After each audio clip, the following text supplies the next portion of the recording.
I don't know what exactly made me want to spend a full week alone in a cabin that deep in the forest. It wasn't a breakup or some personal tragedy. I think I just needed to be away from people. That year had drained me. Constant work emails, family pressure, city noise, and the same repeating days made me feel like I was going numb. I thought maybe some time away from everything, away from screens, away from traffic, away from everyone, would give me some kind of reset. The cabin wasn't fancy. It was a simple, small wooden place deep in the northern woods, about a 2-hour drive from the nearest real town, and at least 30 minutes up a rough dirt road.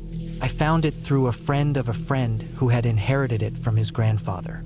No internet, no electricity, no running water, just a wood stove, some old gas lanterns, and a hand pump outside near a small shed for water.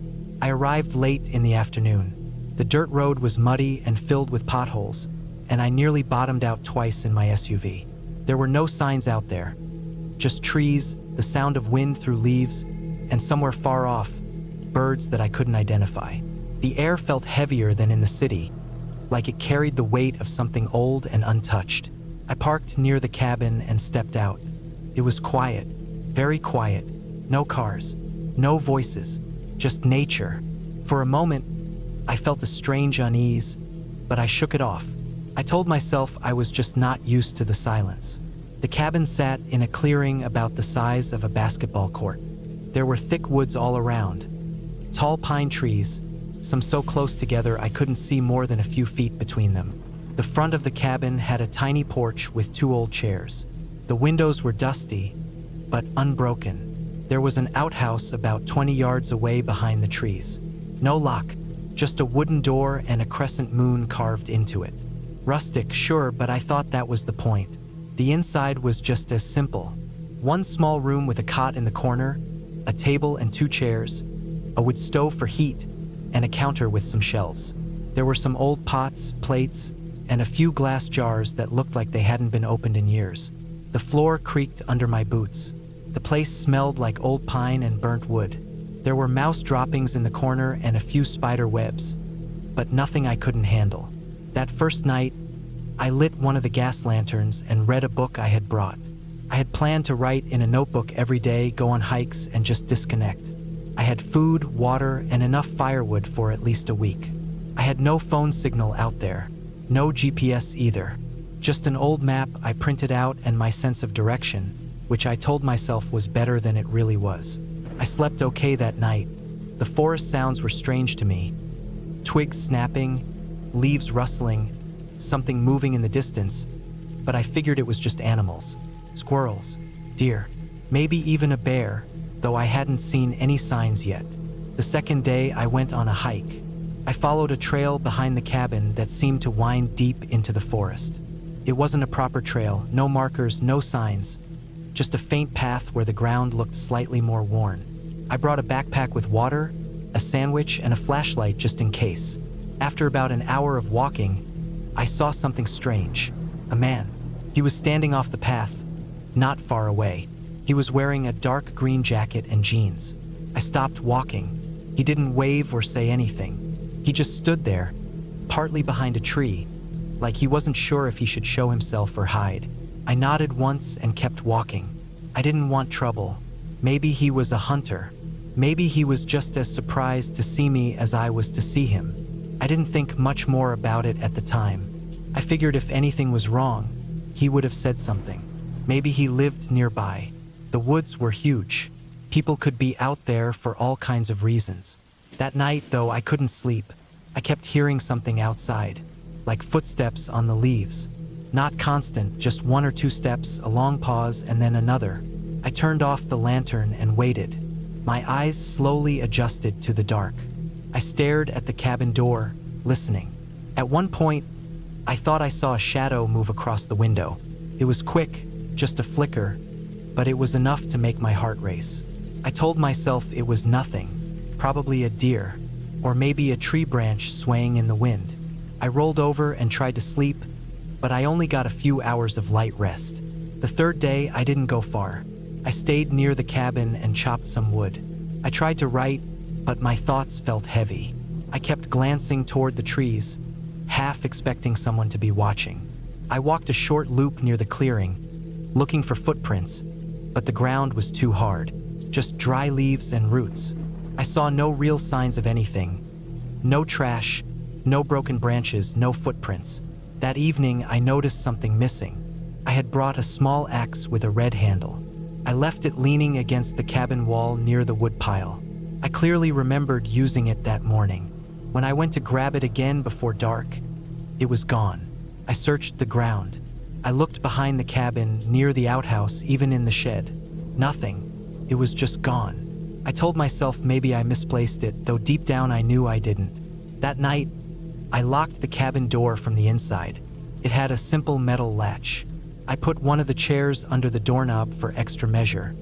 Even though I knew it wouldn't stop much, I kept the lantern off again and sat on the cot, listening. Around midnight, I heard the sound again. This time it was clearer. Slow footsteps, crunching leaves, then silence, then more steps, closer.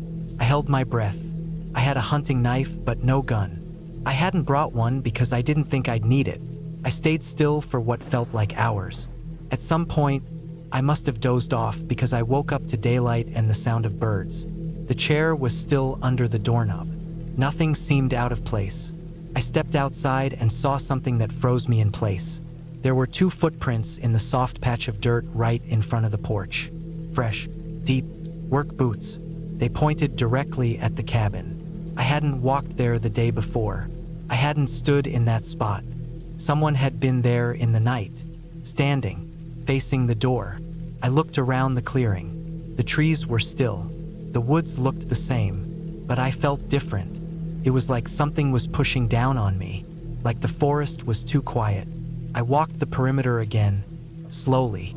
I didn't see anything unusual until I got near the shed. The door, which I always kept closed, was cracked open. Not wide, just a few inches, enough to see darkness inside. I approached slowly and pulled the door open.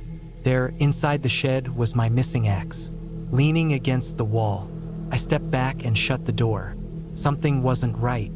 I packed my bag with essentials: flashlight, knife, map, matches, food. I decided I would leave first thing the next morning. It would take time to hike back to where I had cell signal, but I didn't want to walk through the woods at night. I tried to stay calm and act normal for the rest of the day. I kept the fire going. I ate dinner early and cleaned up everything. Before night fell, I checked the windows and blocked them as best as I could with blankets. I latched the door and placed both chairs under the knob this time. I even dragged the small table over and wedged it behind them. I kept the knife near me. I didn't light the lantern. That night was the worst. Around 2 a.m., I heard breathing. Not mine, not close, but outside. Slow, quiet breathing. Then a faint tap. Not on the door, on the side of the cabin, like fingers tapping wood. Then nothing. I sat there, frozen. I didn't sleep at all. The next morning, I opened the door carefully and stepped out. The clearing looked normal. Birds were singing. Sunlight filtered through the trees. Then I saw the scratch marks. On the side of the cabin, 3 thin marks in the wood. Fresh, like someone had dragged a nail or knife along it. Just under the window. I left immediately. I didn't even eat breakfast. I hiked fast, following the trail, gripping the knife the entire way. After about an hour, I finally reached a hilltop where I had seen weak phone signal on the first day. I pulled out my phone. 1 bar. I called my friend. No answer. I called again. Nothing. I kept hiking. I didn't stop until I reached the dirt road and my SUV. I unlocked the doors, jumped in, and locked them again. I sat there, catching my breath. The forest was still around me. I started the engine and drove, fast. The road was rough. I hit potholes, scratched the side mirrors on branches, but I didn't care. I just wanted to get out. It wasn't until I got back to town that I felt safe again. A few days later, I called the guy who owned the cabin. I told him what happened. I expected him to laugh or say I imagined it, but he just sighed. He said that a long time ago, his grandfather had told him never to go there alone, that the land had bad blood with people, that something had happened years back, Some kind of dispute, maybe illegal hunting, maybe work.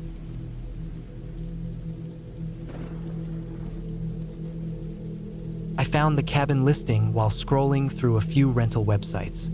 I wasn't really looking for anything in particular, just something quiet and far away from people. My head had been heavy for weeks. I felt stuck and drained in a way I couldn't really explain to anyone, not even myself. I wasn't looking for fun or sightseeing. I didn't want luxury or a view. I just wanted to be alone for a while in the middle of nowhere. Plain cabin, basic heat, a roof over my head. Nothing more. The listing caught my eye because of how unpolished it looked. It didn't seem like one of those fake, overprocessed vacation photos. The walls looked weathered. The floor was just old wood, maybe pine. There were some chipped counters and a basic twin bed in the corner. No decorations, no fancy lights, just a plain wooden structure. It didn't even have a proper driveway, just a narrow dirt path through the trees. It was cheap too. Suspiciously cheap, actually. But I figured that was just because it was too simple for the kind of people who usually rented cabins. Most folks wanted lakes, canoes, fireplaces, Instagram backdrops. This had none of that. It was one step above camping. I booked it for 7 nights. When I arrived, the first thing that hit me was how far away it really was. The drive took nearly 5 hours from the city, and about 2 of those hours were through tiny towns with gas stations that looked abandoned and barely any cell reception. Eventually, even the paved road disappeared. The final 20 minutes were along a winding dirt path that looked more like something carved out by rainwater than made for vehicles. By the time I reached the cabin, the sun had already started going down. The trees were thick all around, and the sky had that deep orange color that only happens for a few minutes each evening. The air was completely still. Not windy, not cold, just still. I turned off the engine and stepped outside. The sound of the engine dying made everything go dead silent. The cabin was even more basic than the pictures had shown. One room, a low roof, wooden porch with 2 steps, and a single window. There was an outhouse about 20 feet away to the left. No neighbors, no fences, no signs of human life in any direction. Just woods.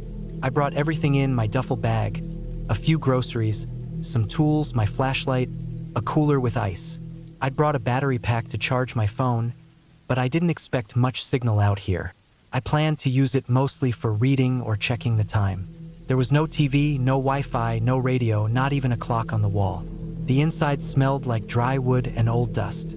There was a metal heater in the corner, one of those old propane ones with a blue flame. The floor creaked when I walked. Everything was quiet and still. That first night was uneventful. I made myself a sandwich, sat on the porch in the fading light, then came inside once it got too dark. The cabin only had 2 small lamps that ran on propane as well. I lit one and placed it near the bed. I laid down with my jacket still on, not feeling like unpacking. I didn't even read. I just stared at the ceiling for a while until I eventually fell asleep. But even though nothing happened that first night, I still remember not sleeping well. I woke up often. The heater made little clicking sounds. The wood would creak every now and then like it was shifting. I kept thinking I heard something outside, like branches cracking or gravel crunching, but every time I sat up and held my breath, it went quiet again. Probably animals, or maybe just the forest itself. Trees can make weird sounds if the wind moves through them a certain way. In the morning, I felt groggy and unwell. Not sick, exactly, just foggy, like I hadn't slept at all. I went outside and walked a little down the dirt path. I didn't go too far. I wasn't trying to get lost, and I hadn't downloaded any maps in advance. I sat on a tree stump for a while and just listened. Birds, insects, a few distant calls that could have been crows. I remember wondering why it didn't feel peaceful. This should have been exactly what I wanted, but it didn't feel quiet in a relaxing way. It felt like I was somewhere I shouldn't be. That evening, I heard something strange. I had just finished eating a can of beans cold from the tin and was washing the spoon outside with water from a jug. The sun was going down again. I was standing near the porch when I heard it. Movement behind the cabin. It wasn't loud. It wasn't dramatic. It was just the soft, steady sound of leaves being stepped on. Someone, or something, walking slowly around the backside of the cabin. I froze. I didn't move for a long time. I just listened. I wanted to believe it was an animal. A deer, maybe even a bear. That would be bad, but at least it would make sense. But the steps didn't sound like any four-legged animal I'd ever heard. They were paced apart. Crunch, pause, crunch, pause, like footsteps. I stepped back slowly onto the porch. I didn't say anything or make a noise. I just stood there and waited. After about a minute, the sounds stopped. I waited a little longer, then went inside. I shut the door and locked it. The door didn't even have a proper lock, just a small latch at the top that could easily be broken if someone wanted in badly enough. I turned off the lamp and sat in the dark. I sat that way for at least an hour. Nothing else happened, but I couldn't shake the feeling that someone was out there. Maybe watching through the window, maybe standing just beyond the trees. Eventually, I must have fallen asleep sitting up, because I woke up with a stiff neck and my legs sore. The sun was up. Morning. I went outside right away and walked around the back of the cabin. The leaves were disturbed. I could see where they'd been stepped on. Flat spots, shuffled spots, even some mud. It led in a small arc from the far corner of the back wall to a spot about 15 feet away, right into the trees. I followed it a bit, maybe 10 or 15 feet. Then I stopped. There was no trail, no path forward, just woods. Thick, damp, dark woods. I turned back. That whole day, I stayed close to the cabin. I sat with my back against the front wall, watching the trees. I didn't eat much. My stomach felt tight, like it was clenching itself. That night, I didn't light the lamp. I just stayed in the dark, flashlight off, phone off, completely still. Around 2 or 3 in the morning, I heard the steps again. Same direction, behind the cabin. This time, they didn't stop right away. They moved around the side, toward the front. I didn't move. I didn't breathe. The steps stopped just short of the porch. I sat in the darkness, barely able to think. My mouth was dry. My hands were sweating. I didn't have a weapon. I had a folding knife in my bag, but it was small, useless in a real fight. My phone was on the floor beside the bed, but it wouldn't help even if I could get a signal. Then I heard the wooden step creak. The bottom one. Something had stepped up onto the porch. I stayed frozen, not blinking, my back pressed flat against the inside wall. The steps stopped again. I could feel my heart pounding so hard it made my vision pulse. Then, after maybe a full minute, I heard the steps retreat. Down the porch, away into the woods, slow like before. I didn't sleep that night. I sat on the floor with my knees pulled to my chest until the sun came up. I kept looking at the front door, expecting it to burst open, but nothing came. The next day, I packed everything. I was done. I didn't care about the money or the rental policy. I just needed to leave. I loaded my bag and cooler into the back of my car and started the engine. I looked at my fuel gauge, a little under a quarter tank. I checked my phone. No signal, not even 1 bar. I knew the nearest gas station had been more than 2 hours away, and that made me hesitate. But I couldn't stay here another night. I'd rather risk walking miles than sit in that cabin one more time. So I drove. About 15 minutes down the dirt path, I saw something that stopped me cold. Footprints, in the middle of the path. Not tire tracks, not animal prints. Bare human footprints. Deep, clear, right in the center of the trail, like someone had walked toward the cabin during the night. No shoes. No socks, just bare feet. I drove around them slowly and kept going. The road felt longer than before. Every tree seemed to watch me. My hands gripped the steering wheel so hard they started to cramp. I made it to a paved road just as my fuel warning light came on. I didn't stop. I didn't check my phone. I didn't eat. I just drove straight until I saw the first gas station. Then I pulled in and sat there in the driver's seat for almost 10 minutes before I got out. Back in the city, I didn't tell anyone about it. What would I even say? I didn't have proof. I didn't have photos. Nothing happened, technically, but something was wrong out there. I knew it. I could feel it. A few weeks later, out of curiosity, I checked the listing online. It was gone. I searched the name, the address, everything. No result. Like it never existed. And the worst part? I checked my phone's photos and map history from that week. Nothing. Not a single saved location. No photo data. No offline maps. Nothing.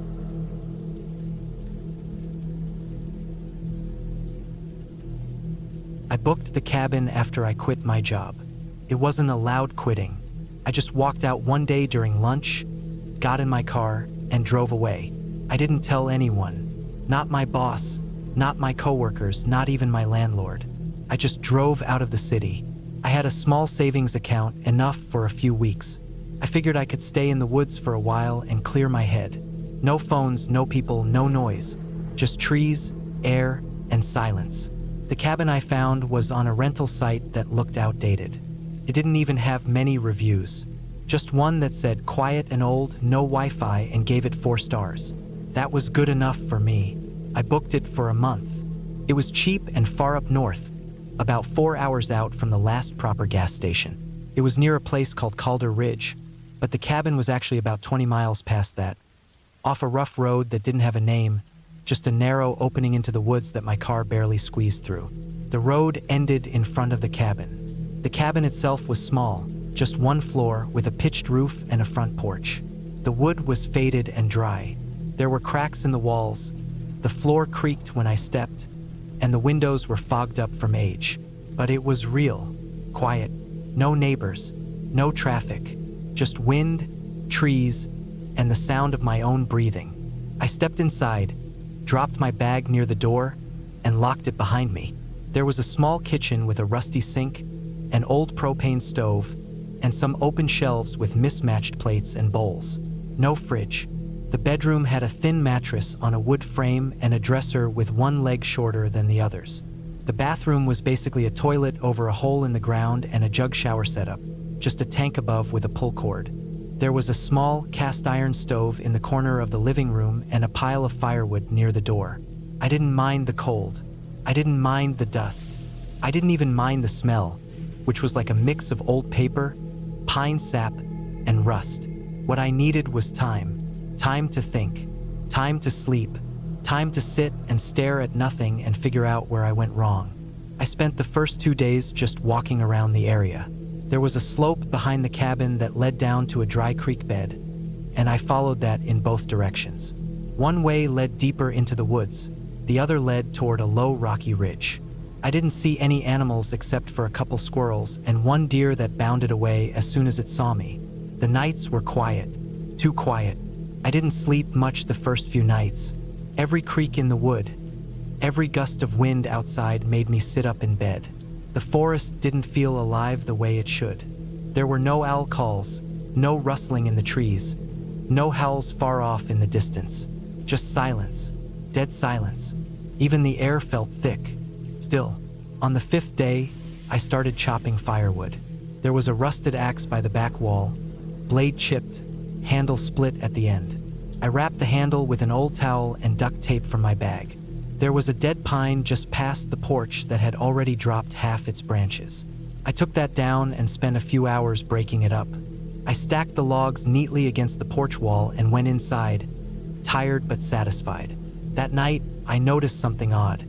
I was sitting near the stove, letting the fire warm the room, when I saw that one of the floorboards near the wall was warped, raised slightly. It wasn't like that before. I know because I paced that room endlessly the first few nights, checking for anything unusual. This board stuck up now, just enough to catch the light differently. I thought maybe the humidity caused it to shift. The next morning, I tried pressing on it with my foot. It didn't budge. I got the axe and used the backside to pry it up. It groaned and snapped out of place. Underneath was dirt, just packed dirt like a crawl space. But when I looked closer, I saw that the dirt wasn't level. It had a kind of pattern to it, like someone had dug there and then filled it back in. I don't know why, but something about it made my chest tighten. I didn't sleep that night. The next day, I couldn't stop thinking about that patch of dirt. It was just dirt, but it was right under the cabin. Why dig a hole under the floor? Was it a storage pit? Some old foundation work? I told myself to ignore it, but that board was off now, and every time I walked past it, I felt the need to look down. By noon, I gave in. I went outside, got the small camping shovel from my trunk, and came back in. I set it down by the hole and stared at it for a while before getting on my knees and starting to dig. The dirt was dry and easy to move. I filled a small metal bucket with the loose soil and set it aside. After about 10 minutes, I hit something hard. At first I thought it was a stone, but then I brushed more dirt away and saw it was flat. Wood, smooth and old, stained dark. My stomach dropped. I scraped more dirt off and uncovered a lid of some kind. It looked like an old wooden box about 2 feet wide. There was a metal latch on the front, rusted through. I used the axe head to break it. The wood creaked as I lifted it open. Inside was a bag, just a canvas sack, stained brown and gray with age. I reached in and pulled it out slowly. It was heavier than I expected. The canvas was thick and damp. I opened the top. Inside the bag were bones. Not full skeletons, but parts, long bones, maybe an arm or leg. A small skull, maybe from a child or an animal. I dropped it back into the box and backed away, breathing hard. I sat there for a long time, just staring at the hole in the floor. My heart was racing. My hands were shaking. I wanted to believe they were animal bones. Deer, maybe, but that skull, it was round, the size of a grapefruit. No antlers, no snout, just smooth bone and 2 small eye sockets. I closed the box, put the board back over the hole, and sat on the porch until it got dark. I didn't light a fire that night. I just lay in bed with the axe beside me, staring at the ceiling, not blinking, not breathing too deep. The next day, I tried calling someone, but I didn't have signal out there. I hadn't the whole time, and I had turned my phone off days ago to save battery. I turned it on and waited, holding it above my head, out the window, up the hill. Nothing. I didn't leave right away. I don't know why. Maybe part of me wanted to see what else was down there. Maybe I just didn't want to drive back to the world, to bills and questions and responsibilities. I stayed one more night, and that's when I heard the noise. It was just past midnight. I was sitting in the living room. No lights, no fire, just the moonlight through the window. That's when I heard a soft knock. Not on the door, but on the floor. It was faint but clear. 3 taps, then silence. I sat frozen. Then it came again, 3 slow taps from under the floor, right near the board I had pulled up. I didn't move. I didn't breathe. I just sat there, clutching the axe, staring at the floor like it was about to open up. It didn't happen again. When morning came, I packed my things and left. I didn't clean up. I didn't leave a note. I just drove away, windows down, music off, eyes wide and unblinking. But I couldn't stop thinking about it. I didn't tell anyone when I got back. I moved to another city. I changed my number. I got a part-time job, then another. I tried to forget about the cabin, about the hole, about the bag of bones, about the knocking. 3 months later, I saw a news article online. Small piece, buried deep in the local section of a northern county paper. Some hikers had found an abandoned cabin in the woods near Calder Ridge. They smelled something rotten and broke in. Found the floor ripped up. Found a pit under the boards. They found 3 bodies. Not skeletons, bodies. Fresh, recently buried. The article said there were no suspects. No signs of forced entry. Just 3 bodies, wrapped in canvas sacks, placed carefully in a pit under the floor. No IDs. No clear cause of death. Sheriff said it might have been part of an old crime scene, or maybe something newer. They weren't sure, but I was sure, because when I opened that hole, there was only 1 bag. Now there were 3. I never went back. I never will. But sometimes, especially on quiet nights when the power's out and I'm alone in my room, I swear I hear it again. 3 soft knocks, slow, even, and I just sit there, still as stone, pretending I don't.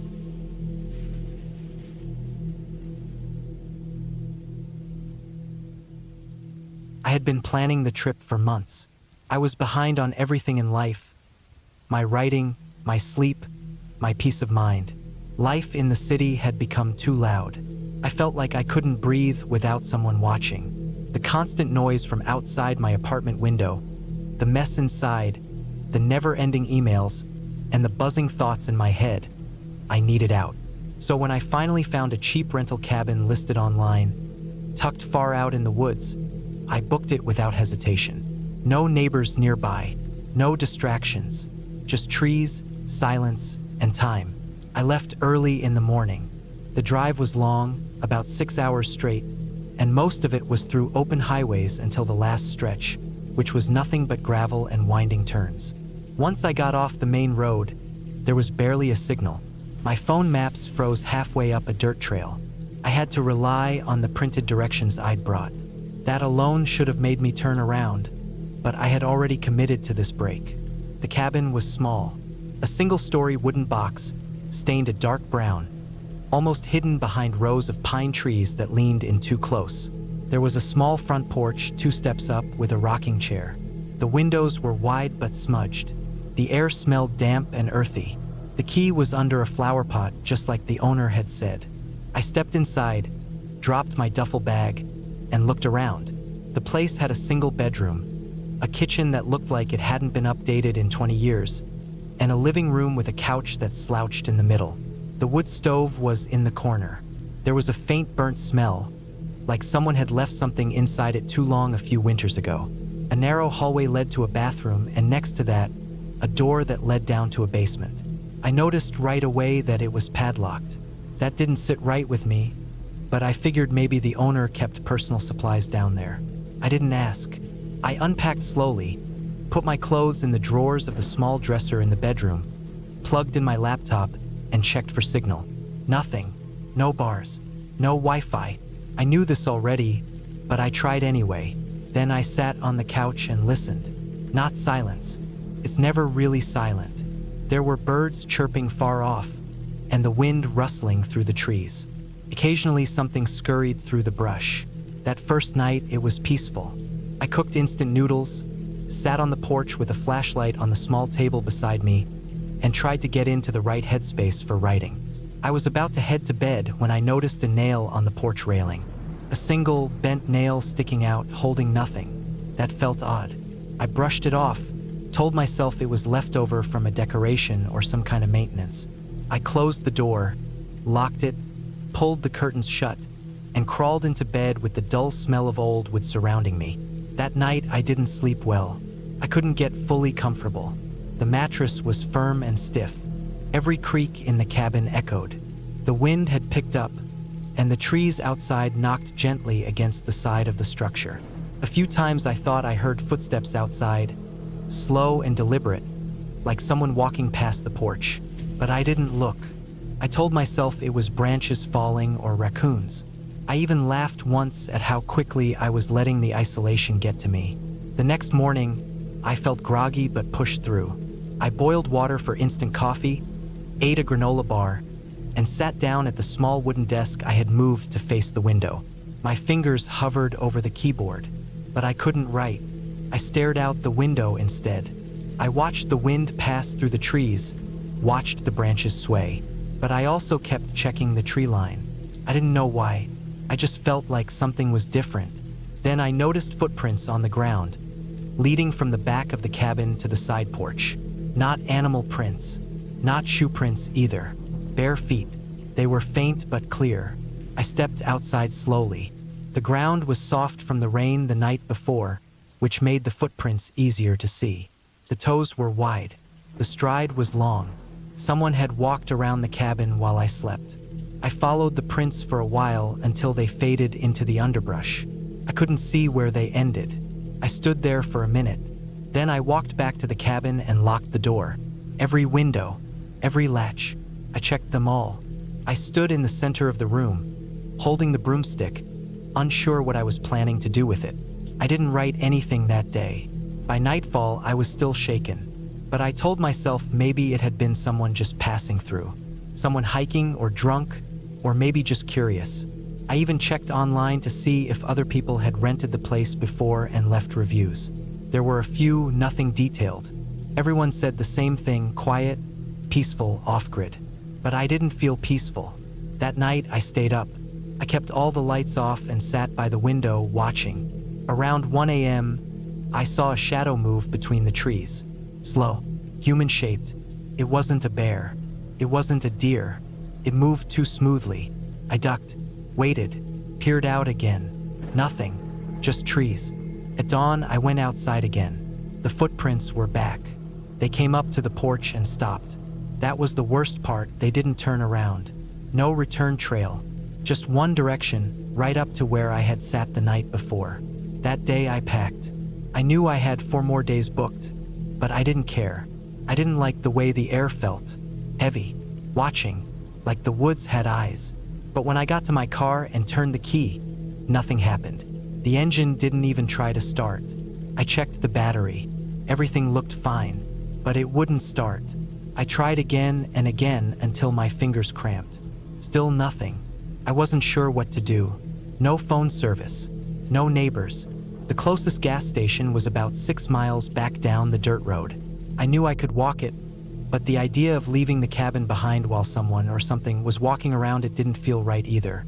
I decided to give it one more night, then leave in the morning on foot if the car still wouldn't start.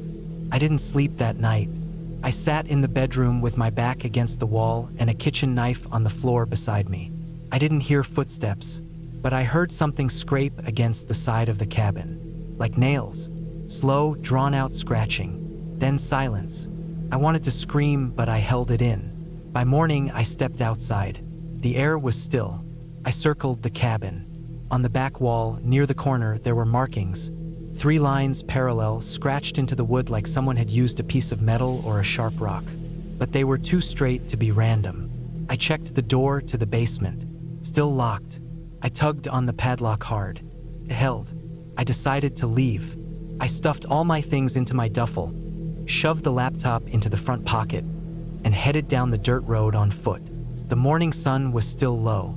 Everything was quiet except for the sound of my boots crunching gravel. After about an hour, I reached a bend in the road where the trees thinned out. That's when I saw something behind me. Far off, maybe 50 yards back, someone stepped onto the road. They were standing completely still. I couldn't see their face. They didn't wave, didn't shout, just stood there. I didn't run. I didn't say anything. I just kept walking. I never looked back again. Eventually, I reached the main road. My legs were tired, my throat dry. I saw a car pass, waved it down, and explained I had broken down at a cabin. The man gave me a lift to the nearest town. I called a tow truck, gave them directions, and waited at a gas station. When the truck came back a few hours later, the driver looked confused. He said there was no car there, just tracks in the dirt where tires had once been. I told him that wasn't possible. I had parked it right outside. He shrugged, said maybe someone had towed it without me knowing, or maybe it was stolen. But there were no signs of broken glass or forced entry. I filed a police report, but nothing came of it. The owner of the cabin didn't answer my emails. The listing was gone a week later, vanished completely. I searched for the address online, tried satellite maps, everything. But the place didn't show up anymore. It was like it had never existed. A few weeks later, I bought a new car. I went back to the city, but something stayed with me. Not fear, not trauma, just the feeling of being watched. Even now, when I sit by my apartment window and look out into the night, I sometimes catch a glimpse of something that looks familiar. A shadow, a figure, standing still between the streetlights. I never finished the book, but I remember every detail of that cabin, every sound, every scratch on the wall, and I'll never forget the way those footprints ended right at my door.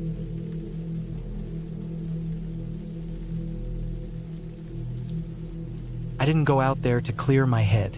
That would have been too cliché. I went out because I couldn't focus in the city anymore. Every day felt loud. Loud streets, loud phones, loud work, loud people. I wasn't sleeping. I wasn't eating right. I didn't even really talk to people unless I had to. It felt like everything was noise, even when I was alone. So I booked the cabin. It was a small one-bedroom place up in the woods outside Montana.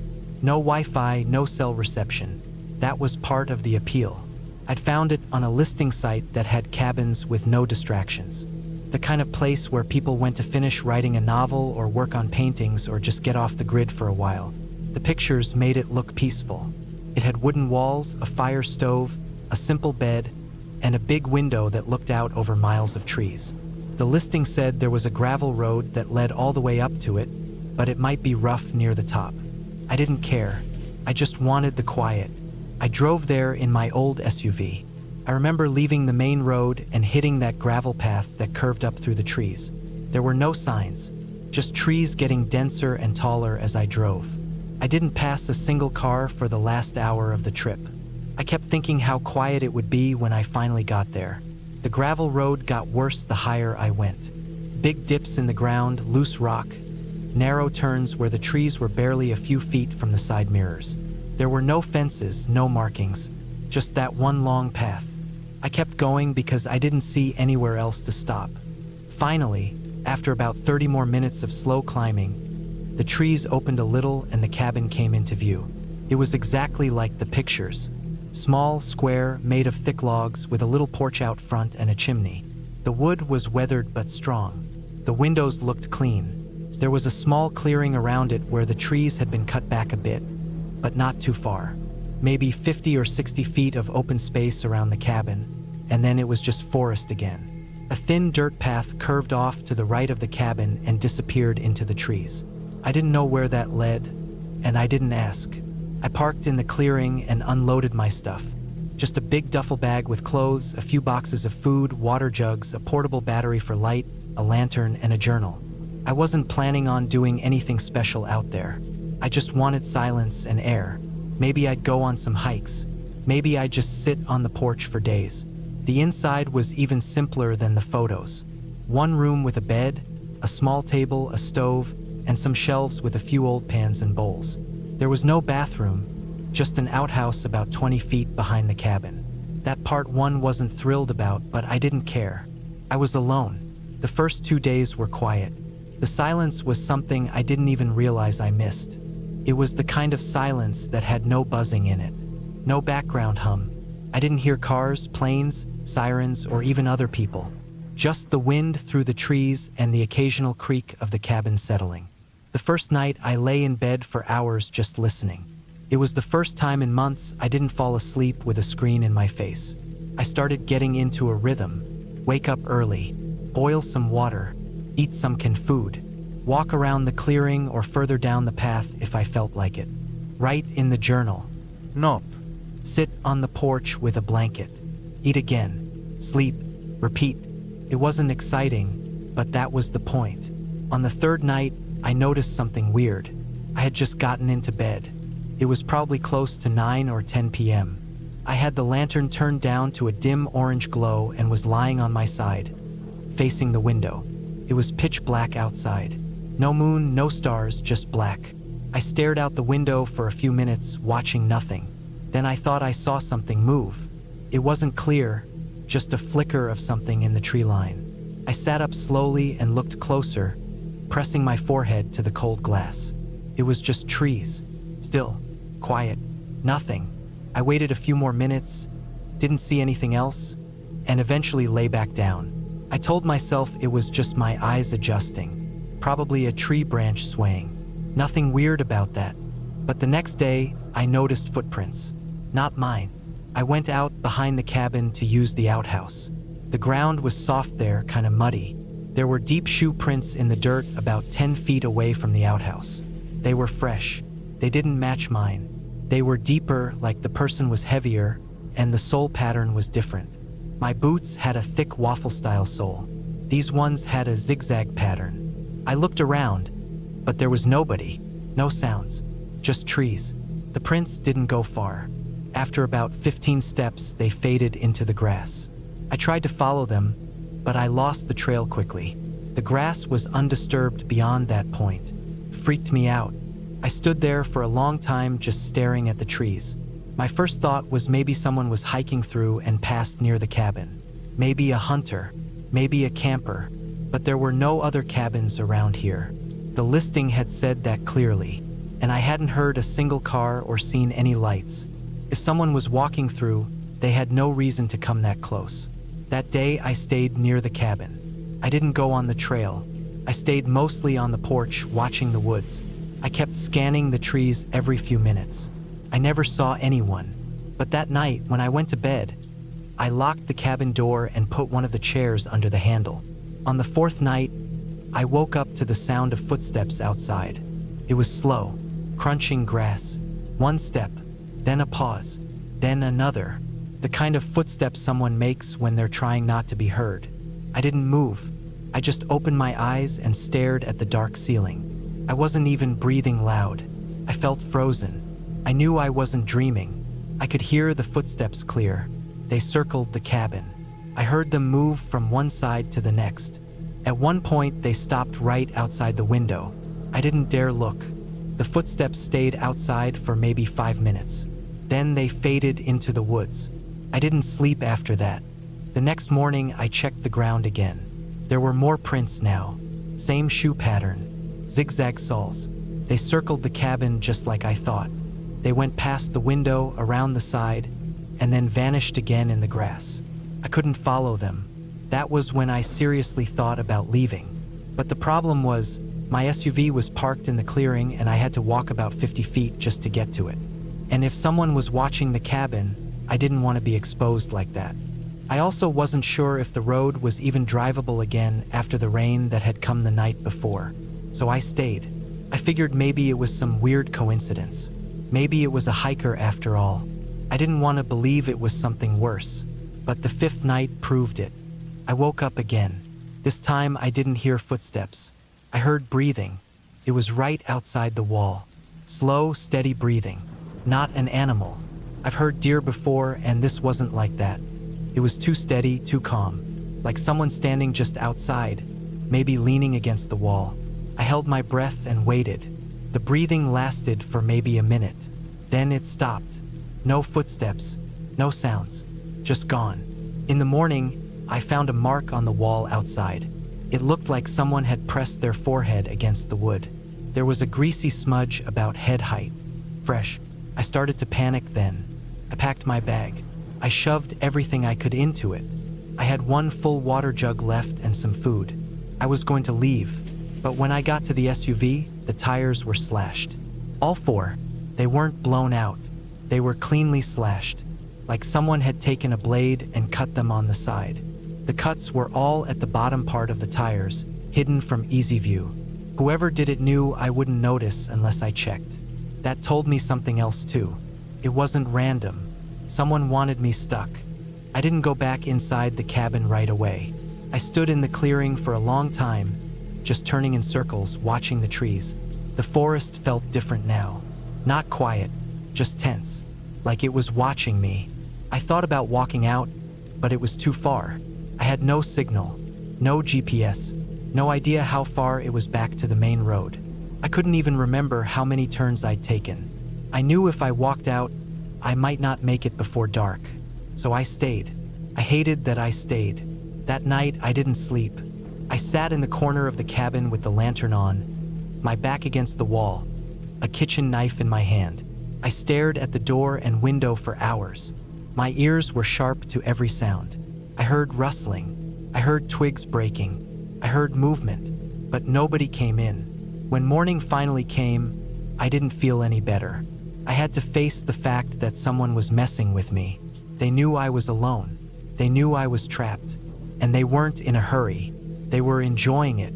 On the sixth day, I left the cabin during daylight and followed the small path that curved into the woods. I figured maybe I'd find something. Another cabin, a fire pit, a place where this person was hiding out.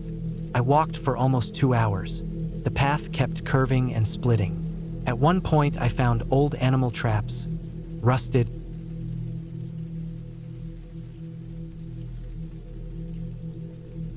I went up to the cabin because I needed to get away.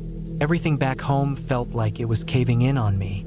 The job, the traffic, the noise, the people, the phones, all of it. I just needed space. Space to think. Space to clear my head. Space to breathe. The cabin belonged to a friend of my uncle's. It sat on the far side of a large lake in the northern part of the state, just a few miles south of the border. It wasn't fancy. No internet, no cable, and barely any cell service unless I stood on top of a particular boulder behind the cabin and held my phone up in a specific direction. It was exactly what I needed. Isolated, quiet, and surrounded by trees and water, the kind of place where time slows down. I arrived in the early evening just before sunset. The gravel road that led to the place was narrow and rough. For the last few miles, I didn't see another car, not even a sign of another person. Just forest, lake, and sky.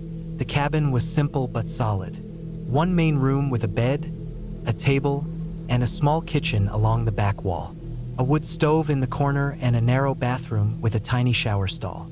Out front was a short dock leading into the lake, and on the far side of the water, maybe 200 or 300 yards away, there was another cabin. At first, I didn't even notice the other cabin. It was half hidden by trees, and the roof blended into the hillside behind it. But later that night, after I'd settled in and stepped out onto the dock to look at the stars, I saw a faint yellow light across the water, a single window glowing in the dark. Someone was there.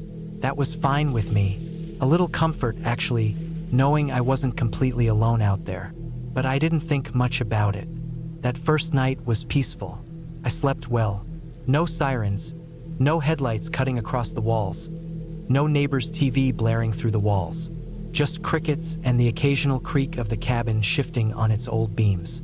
I woke up to the sound of birds and sunlight pouring in through the curtainless windows. I made some coffee, stepped outside, and took in the stillness.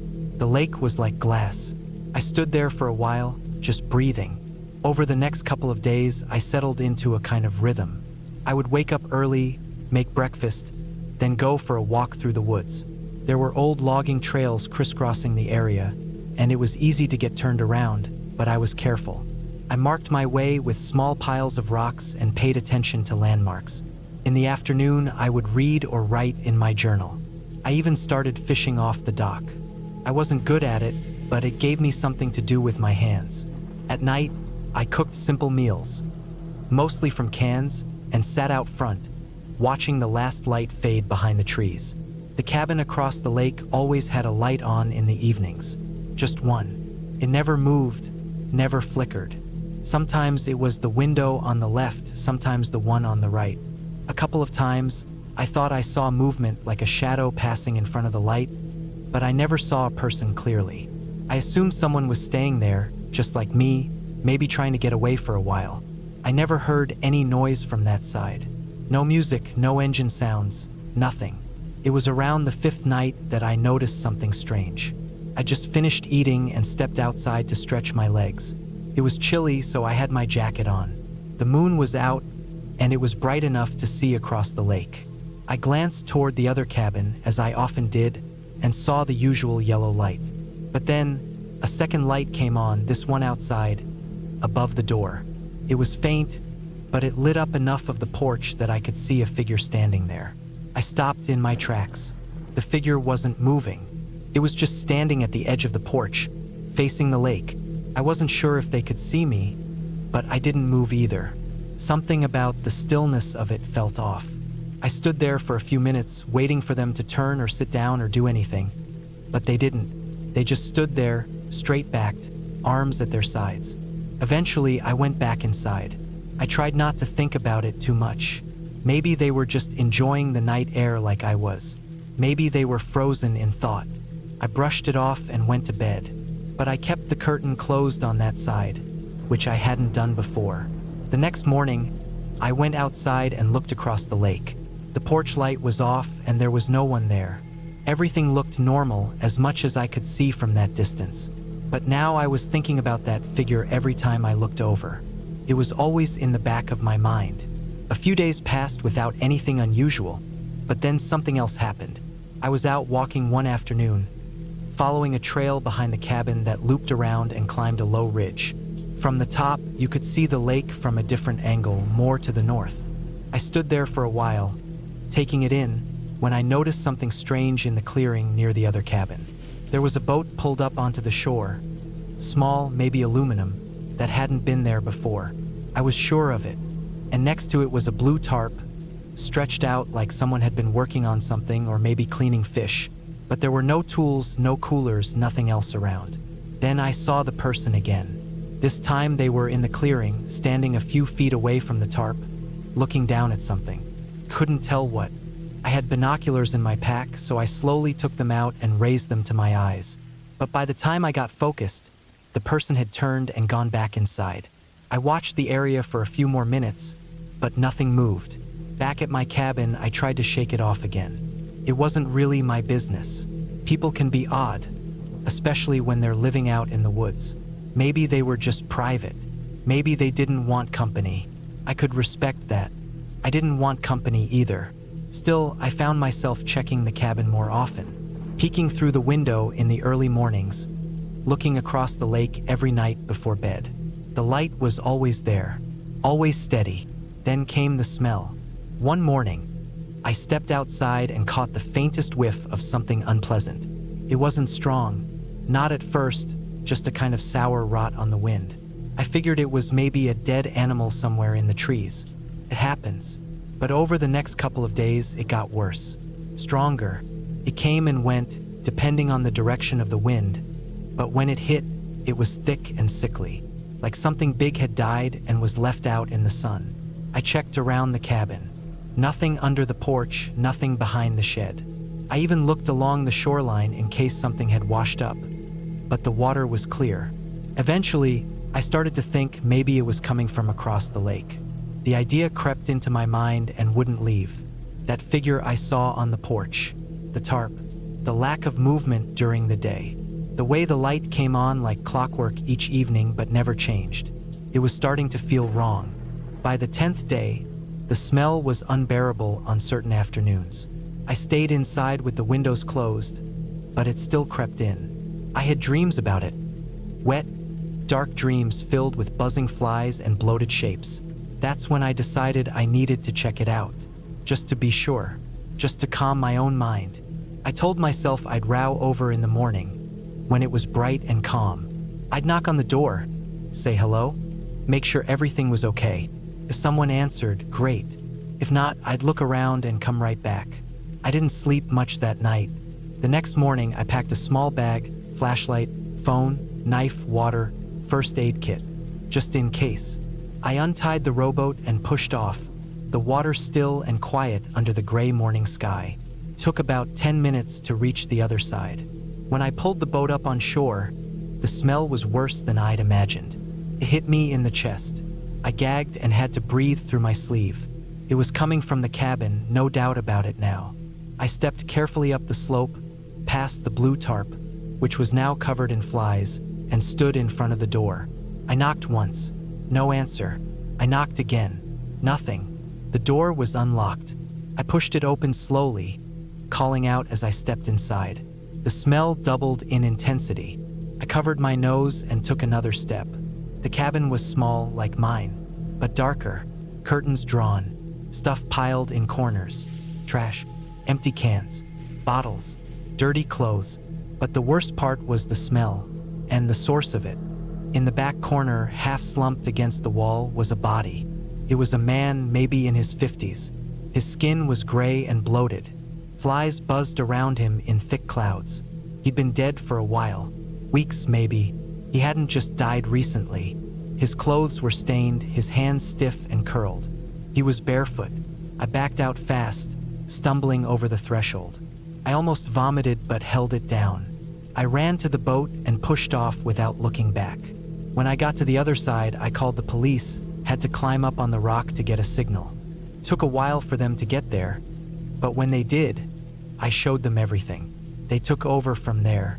The man had died of a heart attack, they said later, alone in that cabin. He was renting it short-term. No one had heard from him in weeks.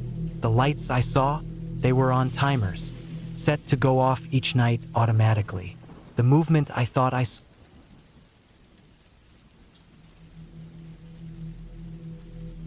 I had been working from home for over a year, and even though I lived in a noisy city and could do everything from my small apartment, I felt more worn down every week. The traffic, the constant noise from my neighbors upstairs, the bright streetlights outside my windows at night, they had started to feel like they were pulling at me from all directions. I hadn't had any time away from screens or work or people in a long time. So I told my boss I'd be off for a week and decided to stay alone in a cabin deep in the woods of northern Minnesota. A guy I used to work with years ago told me about this cabin. He said it was basic, no Wi-Fi, no cable, just a roof, a fireplace, and running water from a small well system. It was the kind of place he went to when he needed to reset. He still had the contact of the owner, so I reached out. I wired the money for 5 nights and got directions that were so simple and handwritten, it felt like something from the 1980s. No GPS, just road names and a couple of landmarks. I liked that. I liked the idea that I'd have to disconnect to even get there. I packed a couple of bags. Simple clothes, canned food, matches, a flashlight, 2 books I'd been meaning to read, and my hunting knife that I hadn't used in years. I didn't plan on hunting anything, but it gave me some comfort knowing I'd have it, especially since I'd be completely alone out there. I printed a map of the area around the cabin, which showed the nearest ranger station was about 11 miles away through dense woods. It was all forest, lakes, and hills. There weren't even phone lines shown near the cabin. I left on a Monday morning in mid-October, just as the leaves were deep red and orange. The air already had that crisp cold in it that hit harder in the mornings and evenings. I drove for nearly 6 hours until I reached the last small town before the cabin. I filled the gas tank, bought some extra batteries and bottled water, and made sure to tell the gas station clerk that I'd be gone for a few days, just in case. Not that he knew me, but I thought if anything happened, at least someone knew I went out there. After leaving the last paved road, I drove down a dirt trail that was mostly hidden by leaves. The wheels of my car slipped a little on the mud from recent rain. My car wasn't made for off-roading, so I drove slowly, trying not to bottom out. After 25 minutes on that trail, I reached a small clearing and saw the cabin. It was just like my old coworker described. Plain, wooden, dark brown, with a small chimney and a porch facing a stretch of pine trees that seemed to go on forever. I got out and stretched. The air smelled clean. There was nothing around. No cars, no people, not even power lines. I walked around the cabin slowly, checking everything. There were no signs of anyone else, no footprints in the mud, no tire marks except my own. I unlocked the cabin with the key the owner mailed me and stepped inside. The place was simple but well kept. A table, 2 chairs, a wood-burning stove, a narrow bed with clean sheets, and a small counter with an old hand pump for water. There was even a pile of chopped wood stacked neatly against one wall. I unpacked, set up my sleeping bag over the mattress, and then sat down for a while, just listening. No sounds, not even birds, just whined through the trees. That first day, I mostly walked around the area, exploring the paths and logging trails near the cabin. I marked a few of them on the map I brought and made sure I didn't wander too far. I made a small fire by evening and heated up some soup from a can. As the sun set, the sky turned a strange mix of purple and orange. I sat on the porch with my flashlight next to me, wrapped in a jacket, and watched the stars come out one by one. Felt good. Felt exactly like what I needed. The second day, I hiked a little farther, maybe 4 miles away, to a nearby lake. I stayed out for most of the day just walking and taking pictures. When I got back, I noticed something odd. One of the logs I had stacked for the fireplace had been moved. It was just a small thing, but I knew I had made a tidy pile. Now one of them was sitting off to the side, like it had been kicked or pulled out. I thought maybe I knocked it by accident, or maybe an animal had brushed past it. I picked it up and put it back without thinking too much. That night was colder, and the wind was louder. I heard branches creaking outside, and something small hitting the window at one point, probably a pine cone or stick. I had a harder time sleeping, mostly from the noise. It wasn't city noise. It was different, less predictable. I found myself waking up every hour or so, listening to things outside. On the 3rd morning, I decided to stay closer to the cabin. I made some coffee over a small gas burner and sat out front again. That's when I noticed something that made my stomach feel cold. Just at the edge of the trees, maybe 50 feet from the porch, a boot print. Not mine. It was bigger, deeper, and headed toward the cabin. The mud held the shape well, and it looked fresh, definitely from the past day. I looked around but didn't see anything else. No prints going away, no broken branches, just that one print. I felt the silence differently after that. I spent the rest of the day with one eye on the trees. I checked the cabin lock again. I checked my knife. I looked behind the woodpile around the back. I found nothing, but I also didn't relax again that day. That night, I sat in bed, fully dressed, knife next to me. I left the fire burning low. At some point after midnight, I heard something again, this time louder, like a foot on wood. The porch. I didn't move. I didn't even breathe. My eyes were wide open, staring at the dark ceiling. The sound came again, a creak, then silence.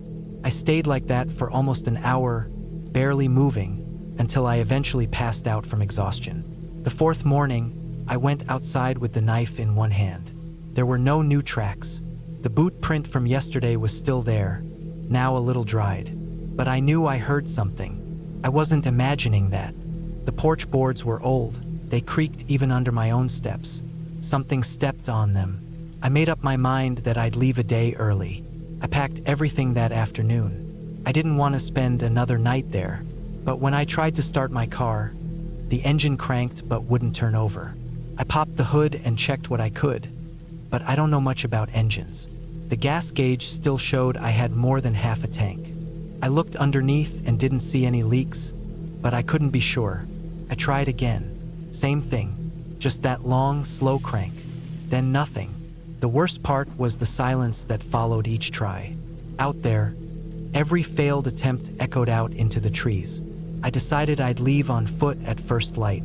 I'd take my backpack, food, knife, flashlight, and walk to the ranger station. I figured it would take most of the day, but I didn't want to wait any longer. That evening, I set the fire again and sat against the wall near the door with the knife in my hand. I barely blinked. I didn't read. I didn't eat. I just listened. At around 2 a.m., the sound came back, creaking on the porch. Then nothing. Then another step, closer to the door. I stayed frozen. My heart was beating so hard I could feel it in my ears. I slowly raised the knife. The doorknob moved just a tiny shake. A test. Then it stopped. I didn't move until the sky started to turn gray. When I finally stepped out, the boot print was back. Another fresh one, directly in front of the door. I took my pack and started walking. I didn't look back. The trail was muddy, but I kept moving fast. Every time I looked behind me, I expected to see someone walking out of the woods. I never did, but I kept hearing small sounds from the trees. A twig snap, a brush of leaves, something faint.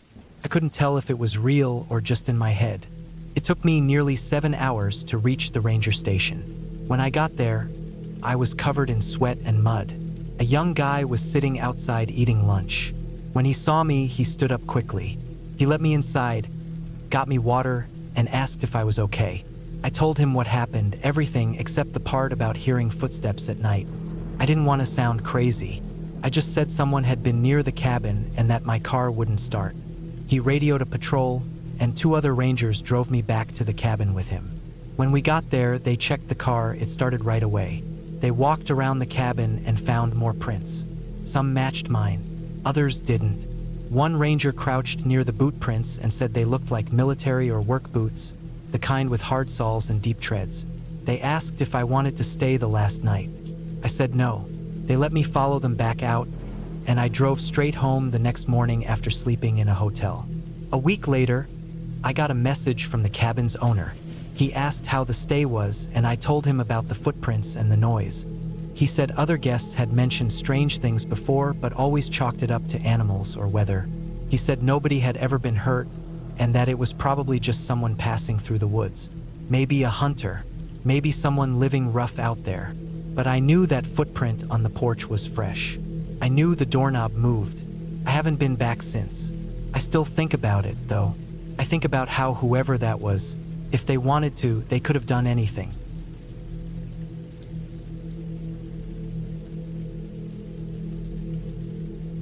I never planned to end up in a cabin in the middle of nowhere. I wasn't trying to get away from life or people or technology. I wasn't one of those guys who writes blog posts about disconnecting from the grid. I booked the place because I needed a quiet spot to finish some writing for work. That was it. The cabin looked clean and modern in the pictures. It had solar power, a small kitchenette, and decent cell service according to the listing. The owner mentioned a few hiking trails and a deep, abandoned rock quarry about half a mile from the back of the property. I didn't care much about all that. I just wanted to focus and finish a week's worth of work without city noise and without being distracted every few minutes. It was early May, warm during the day, but chilly enough at night to still need a hoodie or jacket. I drove 5 hours straight after work on a Friday, getting there just after sunset. The roads got narrower the deeper I drove into the wooded area. Eventually, the asphalt gave way to gravel, and then the gravel turned into uneven dirt. I kept going because the directions told me to, and my GPS was still holding onto a bar or two. The cabin was down a long, winding path surrounded by trees. It was far back enough that I couldn't see any other homes or buildings. I didn't even see another car parked anywhere on the route. The place itself was small, but neat. One floor, a little porch out front, one bedroom, a bathroom, and an open living area connected to a simple kitchen. Wood paneling everywhere, like the owner built it from scratch with timber from the property. It had a propane stove, solar-powered lights, and a water tank with a gravity-fed shower. There was no TV, no Wi-Fi, and no neighbors. I wasn't thrilled about that last part, but I reminded myself that this was what I signed up for. Quiet, solitude, focus. The first night was fine. A little too quiet, honestly. I'm used to some background noise when I sleep. Cars passing, neighbors arguing, dogs barking. Out here, there was only the creak of the cabin settling and the occasional scratchy rustle of tree branches tapping the windows. Couldn't even hear birds or bugs. I set my phone on the nightstand and tried to ignore the way my mind kept imagining shapes outside the window. Took me longer than usual to fall asleep. The next morning, I woke up early.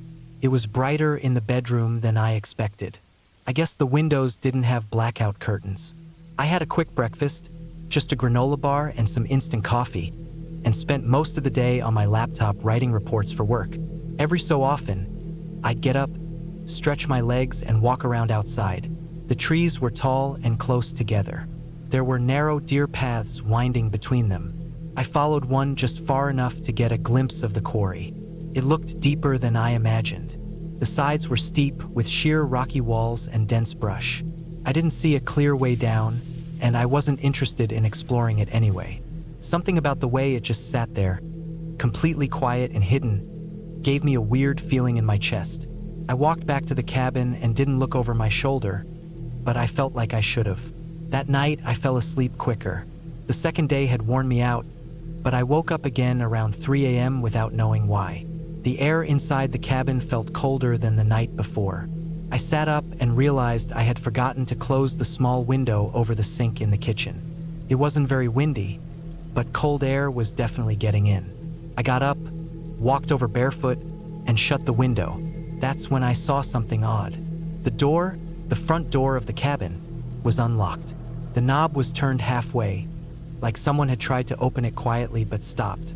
I know I locked it before bed. I triple-checked it out of habit, like I always do when I stay somewhere unfamiliar. I even jiggled the knob to make sure it was secure. Yet there it was, slightly turned, not fully latched. I stood still for a long time, listening. I didn't hear anything. No footsteps outside. No crunching leaves. Nothing. I relocked the door and backed away, looking through the little peephole. The porch was empty. The trees were still. No wind. Just total silence again. I didn't have any weapons, but I grabbed a flashlight from the kitchen drawer and kept it near the bed. I didn't sleep much the rest of the night. By the next morning, I had convinced myself it was my fault. Maybe I hadn't locked it all the way. Maybe I was distracted or tired or rushed. I went through the motions of the day, ate, worked, took a short walk around the edge of the cabin.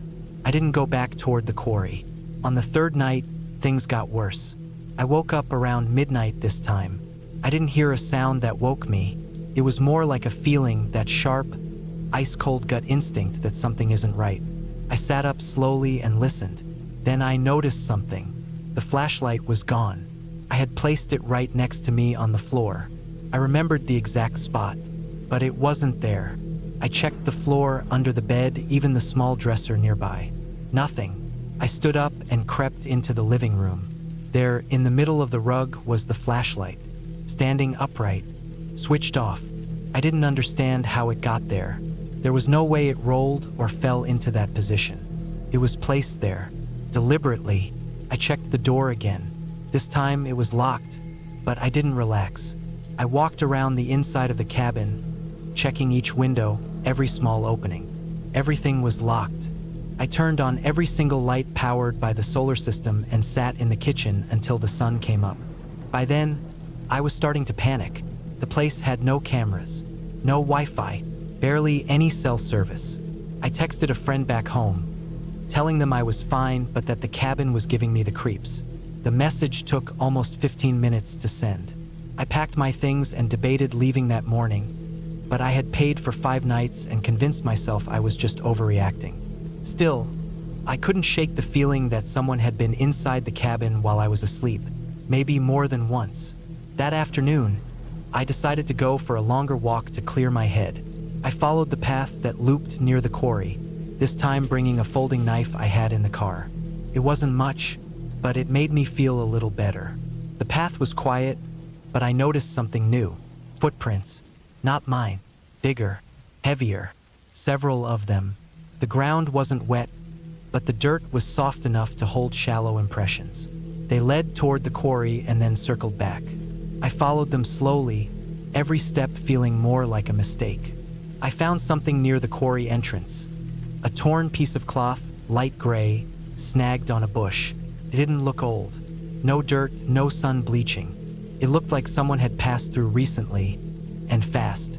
I didn't go any closer. I turned around and walked back to the cabin, checking behind me every few steps. That night, I barricaded the door with the small table and a chair. I put the flashlight under my pillow and kept the knife beside it. I didn't expect to sleep, but I must have drifted off for a little while. When I opened my eyes, the lights were off. The solar lights had been working fine all week, but now the cabin was pitch dark. I reached for the flashlight, gone again. I stayed frozen in bed for maybe 20 minutes, trying to hear anything. I didn't hear footsteps, but I heard something softer. Breathing, not mine. Slow, steady breathing from somewhere in the room. I couldn't see a thing, and I didn't want to move. Then I heard the sound of something being set down. A soft, deliberate sound, like metal against wood. I forced myself to reach over and fumble for my phone. I turned on the flashlight app and swung it around the room. No one there, but on the floor, right in the middle of the room again, was the flashlight. And next to it, my knife. I packed everything the second the sun rose. I didn't eat. I didn't shower. I just grabbed my stuff and threw it in the car. I didn't even check out or leave a message for the owner. I drove straight back to the city, stopping only when I had full bars of service to call a friend and explain everything. I didn't go to the police because nothing technically happened. No one attacked me. Nothing was stolen. But I know someone was inside that cabin. More than once. Someone who didn't break anything. Someone who took things and returned them in strange places. Someone who watched me sleep. Weeks later, I looked up the area again out of curiosity. I found a local news story from a year ago. A hiker had gone missing near a quarry in that same forest. His body was never found. Police thought he might have fallen in. But what stood out was a quote from someone who knew him. They said he had told them he felt like he was being watched whenever he camped out there. That he started sleeping with a knife in his hand. That was the last trip I ever took to the woods. I still lock my bedroom door every night.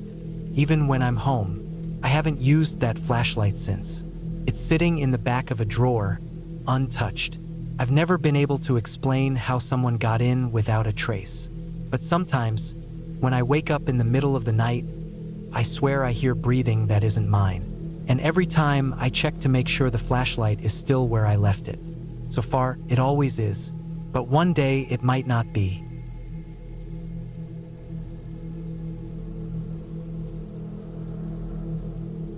I don't really like telling this story. I don't even know why I'm writing it now. Maybe it's because I think it'll help clear my head, or maybe it's just to finally put everything into words. Either way, this isn't something I ever planned to talk about. But it happened. It was real. It was something that changed the way I look at everything now. I had taken a break from work after being in front of a screen for so many months straight. I worked remote, and things had started to feel like they were all melting together: work, sleep, eat, repeat. I thought maybe I needed some space to think, to rest, to be away from people for a while. So I decided to rent a cabin for a week, somewhere quiet, somewhere deep in the woods where no one would bother me. The place I found online looked perfect. It was small, basic, nothing fancy. One bedroom, a little kitchen, a small bathroom, and a front porch with a single wooden chair. It sat next to a dried-up creek in the middle of a thick forest in northern Idaho. There was no phone service, no internet, no cable. The owner of the cabin, who I only messaged through the listing site, said I'd need to bring my own food, water, and anything else I'd want for the week because the nearest town was about 2 hours away and the roads were bad. That was part of the appeal for me. No distractions, just silence. I arrived around 3 in the afternoon on a Monday. The drive up was bumpy and slow. There were no signs, no road markings, just an old dirt path that twisted through the trees for miles.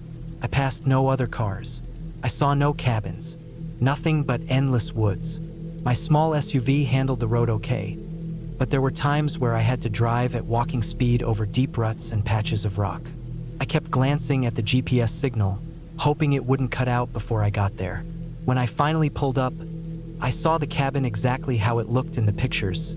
Small, plain, with siding faded from years of sun and snow. A small metal chimney poked out from the roof. There was a plastic trash barrel on one side, covered with a heavy lid and some stones to keep raccoons out, I guessed. The forest wrapped around the place like a wall. There wasn't even a trail behind the cabin, just trees and brush, packed thick and rising up into the hills. I turned off the car and sat for a minute before getting out. The silence was loud. I could hear nothing but the soft buzz of insects and a few birds calling in the distance. No planes, no people, no wind. I unpacked the car and carried everything inside. It only took a few trips. I brought 2 coolers, one with food and one with ice packs, water, and some drinks. I had a duffel bag with clothes, some books, a flashlight, batteries, a first aid kit, and a folding knife I kept in the glove compartment. There were candles in the cabin already, but I had brought a few of my own, just in case. Inside, it smelled like old wood and dry air. The furniture was basic. A small couch, a creaky table, one chair. The bed in the back was made, and a pile of blankets sat folded on top of it. The place felt cold, but not uncomfortable. Just empty. I settled in quickly. I lit a candle, opened a window, and heated up a can of soup on the small propane burner the cabin had. There was no fridge, just a metal chest with insulation in case someone wanted to use it with ice. The toilet was one of those waterless composting kinds. There was no shower, but there was a barrel outside you could fill with river water if you wanted to rinse off using a bucket and cup. The river was bone dry though, just rocks and sand now. I spent that first evening sitting on the porch with a blanket wrapped around me, drinking a bottle of beer and watching the trees turn black as the sun went down. It got dark fast. I had to use my flashlight just to find the bucket I used to brush my teeth with bottled water. That night, I fell asleep quickly. The bed was old but soft. The air was cold. The silence wrapped me like a blanket. I woke up once during the night because I thought I heard something walking outside. Not close, just somewhere out in the trees. It was faint, like the sound of something heavy brushing through leaves or stepping over a branch. I sat up, listened, and waited. After a few minutes, there was nothing, just silence again. I figured it was a deer or something, maybe a raccoon. By the third day, I started to feel weird. Not sick, just strange. It was little things at first, like the sound of branches snapping when I was inside, or noticing that one of the chairs on the porch had been moved slightly to the left. I thought maybe I bumped it the night before, or maybe it was just my imagination. I wasn't used to being so disconnected, and my brain was probably just filling in blanks. But the next night, I woke up again. This time it was because I heard a metallic clanging sound. Not loud, but sharp. I got out of bed, turned on my flashlight, and looked out the small front window. I couldn't see much, but I noticed the trash barrel's lid was off. I put on a hoodie, grabbed the flashlight and my folding knife, and stepped outside. The air was freezing. My breath fogged out in front of me. The barrel was about 20 feet from the porch, and the lid was lying on the ground next to it. The stones had been pushed aside. I pointed the flashlight around the trees but didn't see anything, just shadows and tall trunks. I didn't hear any movement either. I put the lid back on, placed the stones again, and went back inside. I checked the lock on the door. It was just a sliding bolt, nothing high-end. I piled 2 chairs in front of it before I went back to bed. That morning, I found prints in the dirt. Big ones, human-sized. They weren't boots though, not sneakers either, just bare feet, long, wide, and deep.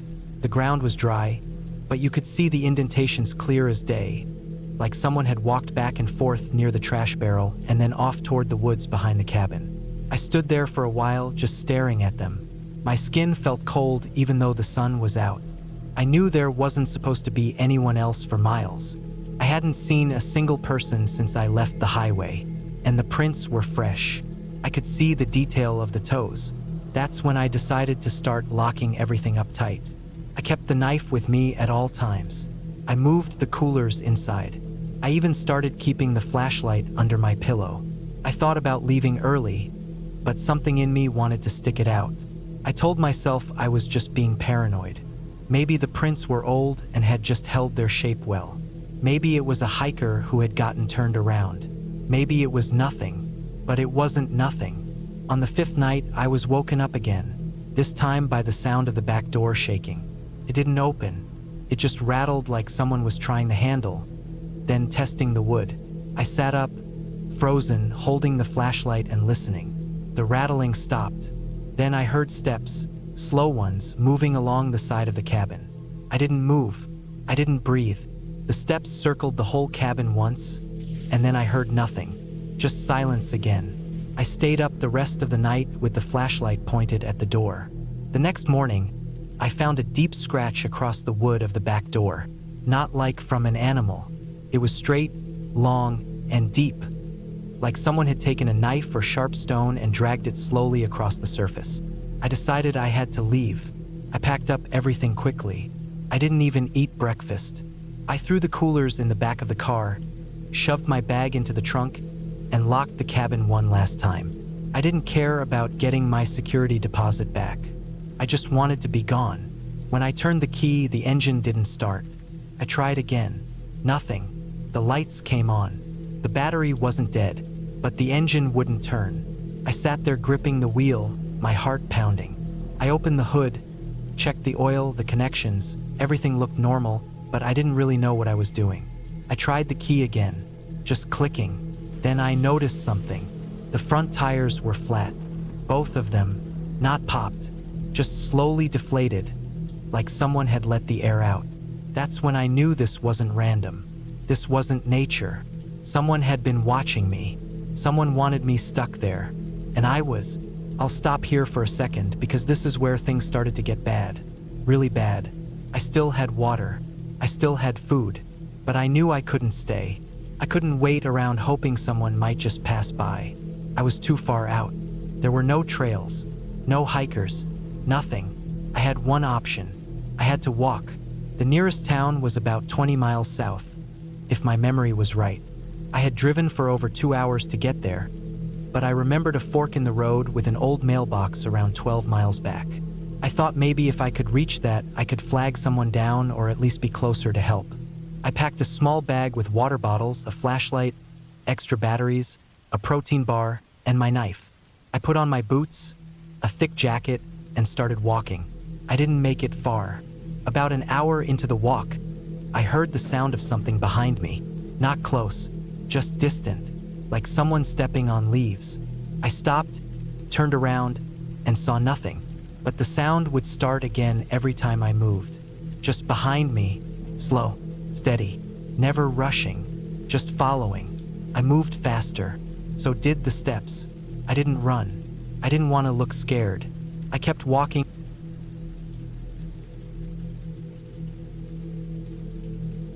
Started because I needed to get away. Work had become a mess. My phone never stopped vibrating. My back hurt from sitting all day. I couldn't sleep more than 4 hours a night. I kept looking at screens, checking emails, scrolling endlessly. Everything felt like noise, and I couldn't think clearly anymore. So I told my boss I was taking time off. I didn't ask. I just said I needed a break. I turned my phone off and packed my truck with basic stuff: clothes, canned food, flashlight, matches, sleeping bag, and a few other essentials. I booked a small off-grid cabin I found through a website that listed remote places with no Wi-Fi, no cell service, nothing. That's what I wanted. Just peace. The cabin was up in the northern part of the state, tucked far into a forest I'd never heard of. The pictures looked basic but clean. Just a wooden box with a roof, really bed with stove, table, and a water pump out back. There was a small outhouse a few yards away. That was it. The guy who rented it out gave me a lock code and said everything I needed would be there. No one lived nearby. The closest town was about 45 minutes of driving back down a rough gravel road. The last half hour of that drive was quiet in a strange way. The trees were thick and old. I saw no other cars, no houses, no signs, just endless woods. The sun had started to go down, casting a pale gold through the trees. When I finally pulled up to the cabin, it looked exactly like the pictures. Small, plain, and sitting in the middle of nowhere. I parked the truck, took a long breath, and shut the engine off. For the first time in weeks, I didn't feel pressure behind my eyes. Felt good. I unloaded my stuff, walked around a bit, and checked everything. The water pump worked, the wood stove looked ready, and the bed had clean sheets. There were even a few old books stacked on a shelf, weathered paperbacks with faded covers. I made a small fire in the stove, warmed up some soup, and sat on the small porch as the sky turned purple, then black. The silence out there wasn't empty. It was full of little things. Wind moving through the trees, the crackle of leaves, the creaking of the cabin as it cooled in the night. I liked it. The first night passed without anything strange. I slept deeply, like I hadn't in months. I didn't even wake once.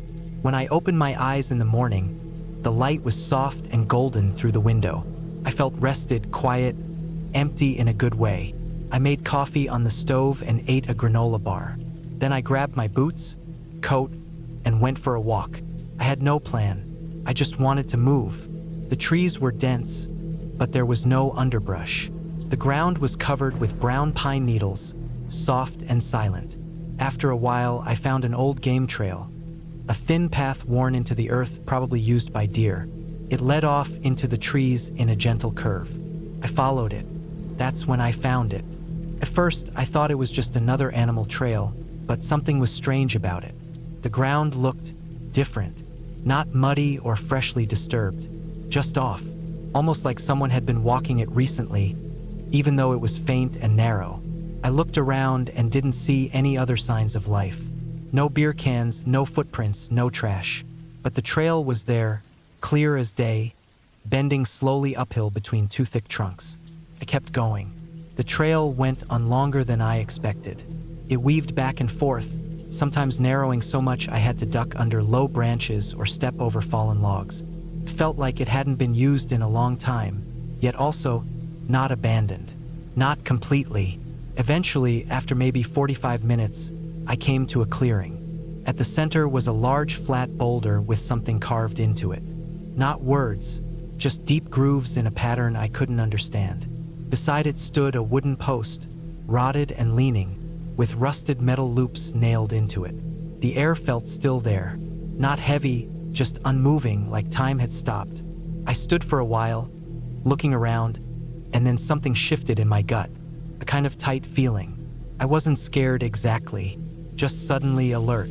I turned and walked back the way I came. The rest of the day passed normally. I read, chopped some wood, made dinner, and sat outside as the sky turned dark. But I kept thinking about that trail, that clearing. Something about it was off. Not dangerous, just out of place, like it didn't belong there. Or maybe I didn't. That night, I didn't sleep as well. I kept waking up. Around 2 a.m., I sat up in bed, sweating for no reason. It was cold, but I was sweating. I got up, stepped outside, and stood on the porch. The woods were completely still. Not a sound. No crickets, no wind. Just silence.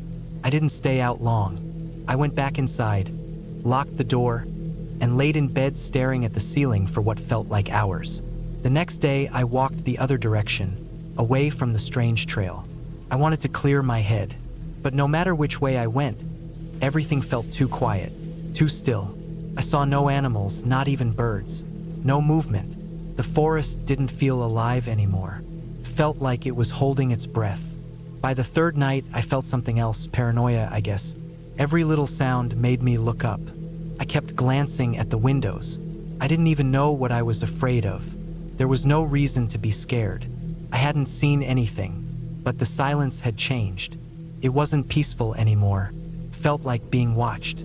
On the fourth day, I went back to the trail. I don't know why. Maybe I wanted to prove to myself it was just an old hunting spot or something. Maybe I needed to feel like I had control. I followed the path again, taking note of each step. The clearing was still there, still quiet. The same boulder, the same carved lines, the same post. This time I noticed something new. The dirt around the base of the post was disturbed, just slightly, like it had been dug up recently and then filled back in. I knelt down and brushed some of it away with my hand. The soil was loose, not muddy, just soft. That's when I found it. A chain, rusted, thick, buried just beneath the surface, looped around the base of the post and disappearing deeper into the earth. I didn't dig more. I just stood up slowly, heart thumping hard in my chest, and walked back the way I came. Back at the cabin, I kept thinking, what was that chain for? Who put it there? Why would someone chain something to a post in the middle of the woods? My brain kept cycling through possibilities, hunting dogs, maybe, but it didn't feel right. The way it was hidden, buried, old but not ancient. It looked like something meant to be forgotten. That night, I didn't sleep at all. I stayed up with the lantern on, sitting in the wooden chair by the stove. Every time I closed my eyes, I saw the clearing, the chain, the stillness, the absolute silence. At one point, maybe around 3 a.m., I heard something outside. Not close, just barely on the edge of hearing. A soft snap like a branch breaking under pressure. I didn't move. I just listened. But nothing else came. Just that one sound and then more silence. The next morning, I packed everything. I didn't even eat breakfast. I shoved my gear in the truck and drove away fast, bouncing down the gravel road without looking back. I didn't stop until I was on the highway with other cars around me. A week passed. Then two. I kept thinking about that trail. I even tried to look it up online, but that area didn't have much written about it. The cabin listing was gone. The owner didn't answer emails. It was like it had been taken down. Then one night, I had a thought that made my skin crawl. What if the trail wasn't old? What if it only looked old, but it had been made recently by someone dragging something? What if the chain wasn't abandoned? What if it had been used?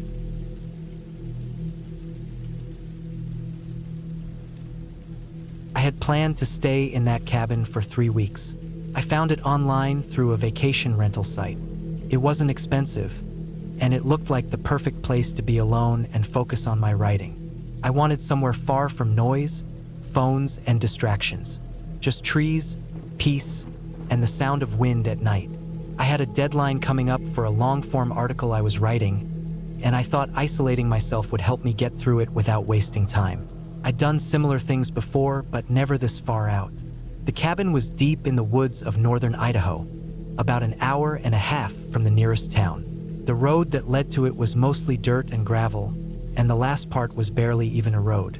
Just 2 narrow tire tracks through overgrown grass. By the time I reached the cabin, my car looked like it had driven through a field for miles. The place itself was simple but nice. 1 bedroom, a bathroom, a small kitchen, and a wide front porch that looked out over a patch of woods sloping down into a shallow ravine. There were no other buildings in sight. The silence there was different, not quiet like a quiet apartment or a quiet neighborhood, but heavy quiet. No humming from electronics, no distant cars, no air traffic, just pure stillness. Even the wind felt slower. Inside the cabin, everything smelled like wood and dust. The windows were clean, but the screens were bent in a few places. The fridge was old but worked. The bed was firm, and the sheets were clean. I brought all my food in a cooler and dry boxes. I had a few gallons of water to get started and a gravity water filter for when I needed to start using the nearby stream. I arrived late in the day, just before the sun dipped below the trees. I unpacked and checked the place out. Everything was just like the pictures. There was no cell service, and I expected that. I had brought a solar panel and battery pack to keep my laptop and flashlight charged. I planned everything carefully. The first night was cold. I built a fire in the stove, which worked better than I expected. The dry logs stacked beside the porch were more than enough to last weeks. That night, I lay in bed listening to the creaks of the cabin adjusting to the nighttime temperature. I heard an owl once. That was it. Over the next couple days, I got into a routine. I'd wake up early, make oatmeal and coffee, and write for 4 or 5 hours straight. Then I'd take a walk along the logging trails that wrapped through the forest behind the cabin. I didn't go too far. I always made sure I could see the way back. I took pictures of mushrooms and tree bark just to pass the time.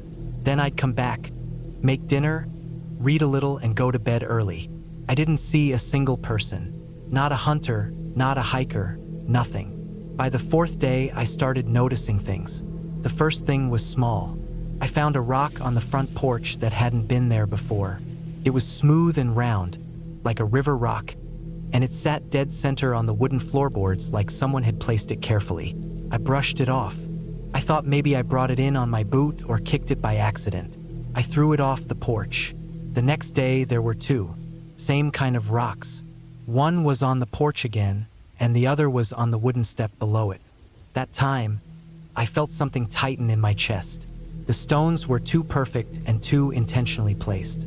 They weren't scattered and they weren't random. They were set like in a pattern or a trail. I walked around the cabin, thinking maybe an animal was bringing them, but there were no marks or tracks in the dirt, just my own boot prints from earlier. That night, I didn't sleep well. I kept listening for sounds outside. I thought I heard something move behind the cabin once, but it could have been anything. A deer, a raccoon. Still, I stayed awake for hours, staring at the ceiling. I kept thinking about those rocks and how they ended up where they did. Something about it felt human. On the 6th day, things got stranger. I went out for my usual walk, maybe 30 minutes down the trail that curved to the west. I always used a wooden walking stick I found near the stream the first day. It wasn't anything special, just a long branch I peeled and dried. That day, I set it against the side of the cabin before walking back inside to grab something. I left it leaning on the logs by the porch. When I came back out a minute later, it was gone. I checked the ground, looked around the trees, thought maybe it rolled off or something. It wasn't there. It had been standing still when I left it. I searched for 20 minutes, going back and forth along the path, retracing my steps, thinking maybe I left it somewhere else. I hadn't. I was sure. Losing the stick wasn't the issue. What bothered me was how it disappeared without sound or trace. It was too sudden and too quiet, and someone had to take it. That's the only thing that made sense. That night, I didn't sleep at all. I stayed in the living room with the fire going and every curtain shut. I kept a kitchen knife on the table next to me. I started listening to every tiny sound outside. Branches shifting, leaves brushing, the faint crack of something stepping on deadwood. I never saw anything, but I felt something, a kind of attention, like being watched but not seeing the watcher. In the morning, I opened the door and found something else. A small stack of the same smooth stones was arranged on the porch again, for this time in a tiny pyramid. Beside them, my walking stick was standing upright, balanced perfectly against the doorframe. It was like someone put it there to let me know they had it and gave it back. I stood there for a long time staring at it. I didn't know what to think. It was too deliberate, too careful. No animal did this. I didn't go on my walk that day. I spent the entire morning checking every window, every door, and every lock. I took out my multi-tool and jammed small wooden wedges into the doorframe so it couldn't be opened from the outside. I nailed them in with the butt of my flashlight. I made sure the windows stayed shut and blocked them with furniture, even though that wouldn't stop anyone determined. It was all I had. That evening, I heard movement behind the cabin. Not footsteps exactly, but heavy, slow dragging sounds, like someone pulling something through the brush. It stopped and started again. Sometimes it sounded like it circled the building. I didn't move. I sat on the floor with my back to the bedroom wall, knife in hand, and waited. I didn't even light the fire that night. I didn't want the smoke to tell them I was still there. Nothing happened. By sunrise, the sounds were gone. But when I opened the door, there was another rock. This one was split in half and placed on the edge of the porch, pointing inwards. I left it there. I didn't touch it. I didn't even want to think about what it meant. For the next 2 days, I barely ate. I rationed my food and drank only enough water to stay clear-headed. I started sleeping in short bursts during the day with the door blocked and my boots on. I stopped writing altogether. I just waited. I waited and listened. On the 10th day, things changed again. I woke up to the sound of nails scraping on wood. It was slow, steady. It wasn't an animal. I knew the sound of animals. This was fingers, or something like fingers, dragging across the outer wall of the cabin. It started near the window and moved around toward the door. Then it stopped. I didn't move for over an hour. I barely breathed. When I finally got the courage to peek out the window, I didn't see anything at first. But then I saw it. Something in the trees. A shape, a person, maybe standing still behind a pine tree. I could only see half of them. Just a piece of shoulder and an arm, bare skin, pale, unmoving. No clothes that I could see. No movement. Just standing like they knew I was looking. I backed away. I didn't go outside that day. Or the next. The food was almost gone by then. I had maybe 3 meals left. I hadn't written anything in days. I kept going over all my options. There was no signal. The dirt road was too narrow to risk driving in the dark. The trail camera I had in my pack was never set up. I should have used it. I should have set traps, left signs. But I didn't. On the 12th day, I made the decision to leave. I packed fast. I loaded everything into the car before dawn. I left the last of my water on the porch. I didn't clean the cabin, I didn't care. I just left. Driving down that overgrown trail was harder than coming up. The grass was higher, the path narrower. A few times I thought the car would get stuck in the mud or scrape too close to the trees. But I kept going. I didn't look back. I didn't stop for anything. When I reached the main gravel road, I sped up. I didn't stop until I hit pavement. I didn't even slow down for the first hour. I didn't feel safe until I saw streetlights again. Even then, it took days for me to feel normal. I filed a short report to the rental site and said there was suspicious activity. I didn't give all the details.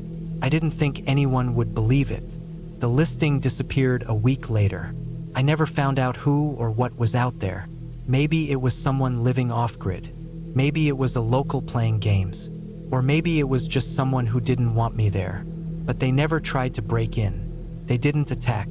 They just let me know, day by day, that I wasn't alone.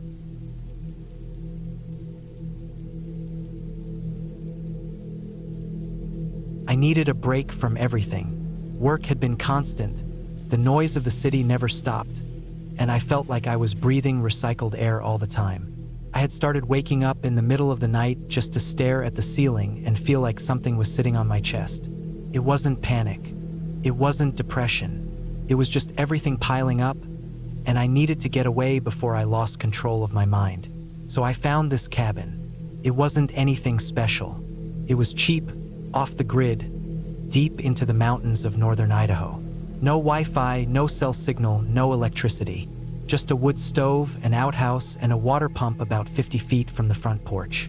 The owner listed it on an old hiking forum I still had access to.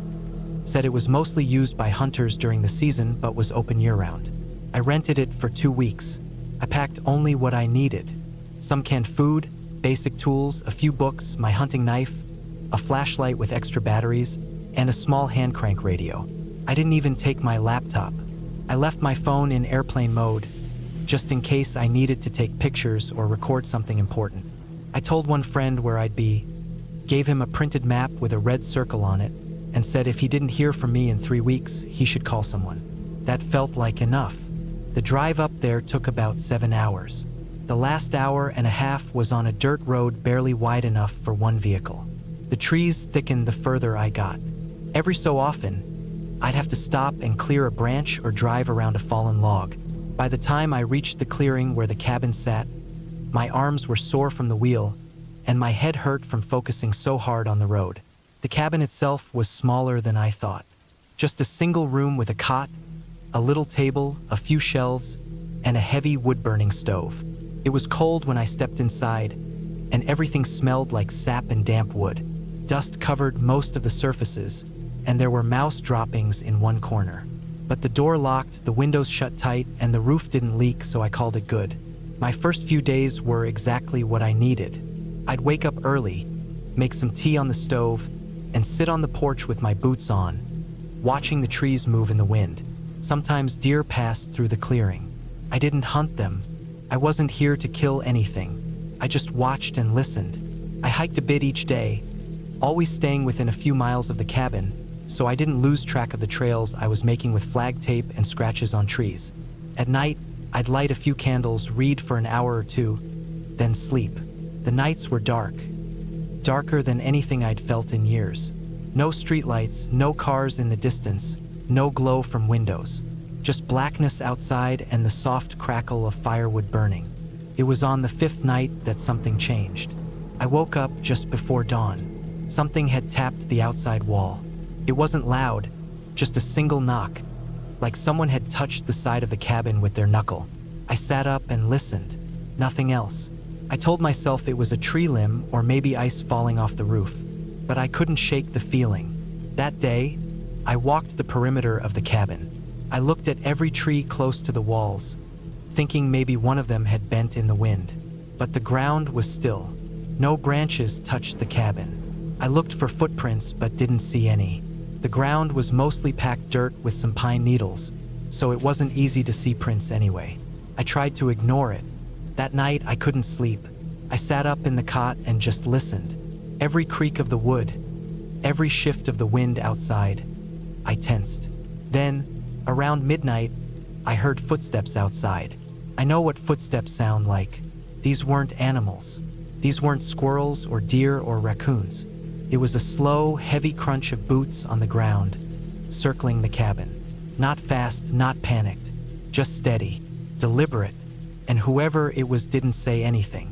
Didn't knock this time. Just walked once around the cabin and then stopped. I didn't have a gun, just the knife in my backpack. I stayed perfectly still until I couldn't hear anything anymore. I didn't sleep the rest of the night. In the morning, I looked again. This time, I saw the prints. Human boots. Not mine. Bigger than mine by at least a size or two. I followed them out from the side of the cabin into the trees, but they stopped after about 20 feet. Just vanished. No broken branches, no drag marks. Like the person walked into the trees and then turned invisible. I thought about leaving. I could have packed up, driven out, said it wasn't worth it. But I was angry. Whoever it was probably saw my truck and thought it would be fun to screw with me. Maybe some backwoods hunter or some local who didn't like outsiders. I didn't want to let some coward ruin the first peace I'd felt in months. So I stayed. I sharpened my knife. I set up little traps around the cabin. Not to hurt anyone, just little noisemakers. Tin cans on string, some lines of fishing wire at ankle level. If someone tried to creep up, I'd know. I kept the fire low at night and stayed awake, sitting in the dark, just waiting. Nothing happened for 2 days. The traps didn't move. No more footsteps. I started to feel paranoid. Maybe I had imagined the whole thing. Maybe I'd gotten too used to the city and had forgotten what quiet really sounded like. But then, on the 9th night, I heard it again. The same footsteps, this time slower. I sat in the dark, clutching the knife, breathing through my nose to stay quiet. I waited for the cans to rattle. They didn't. Whoever was out there knew where the traps were. They were avoiding them. I didn't move. I didn't even shift my weight. The footsteps moved toward the front of the cabin, then stopped again. I stared at the door, expecting it to rattle. Didn't. I counted in my head. 10 seconds, 20, full minute. Then something slid under the door. It was a piece of paper folded twice. I stared at it for at least 5 minutes before I moved. I finally crawled over, still keeping low, and grabbed it. There were only 5 words on it, written in uneven pencil. "You need to leave now." I didn't sleep at all. I kept the knife in my hand, my back to the wall, staring at the door until morning. As soon as there was light, I opened the door and looked around. Nothing. No prints this time. No movement in the trees. I packed up everything, every can, every item, and loaded it into my truck in less than 10 minutes. I didn't eat. I didn't drink. I just drove. The road felt longer going back. The trees seemed closer. Every turn I made, I expected someone to be standing there. I looked in the rearview mirror every 30 seconds. It took me until sunset to reach the first paved road. I didn't stop until I was 2 towns away. I never went back for the rest of the trip. I didn't tell the owner what happened. I didn't tell anyone for a long time. But 3 weeks later, I saw something on the news. A body had been found in those same woods, about half a mile from the cabin. The body was half buried. No ID, no phone, nothing on him but a knife and an empty backpack. Authorities estimated he'd been dead for maybe a week. No wounds, no visible injuries, just found lying on his back with his eyes open. They never identified him, and I don't know what's worse, that he might have been the one outside my cabin, or that someone else was warning me about him. I don't go out into the woods alone anymore. Not after that.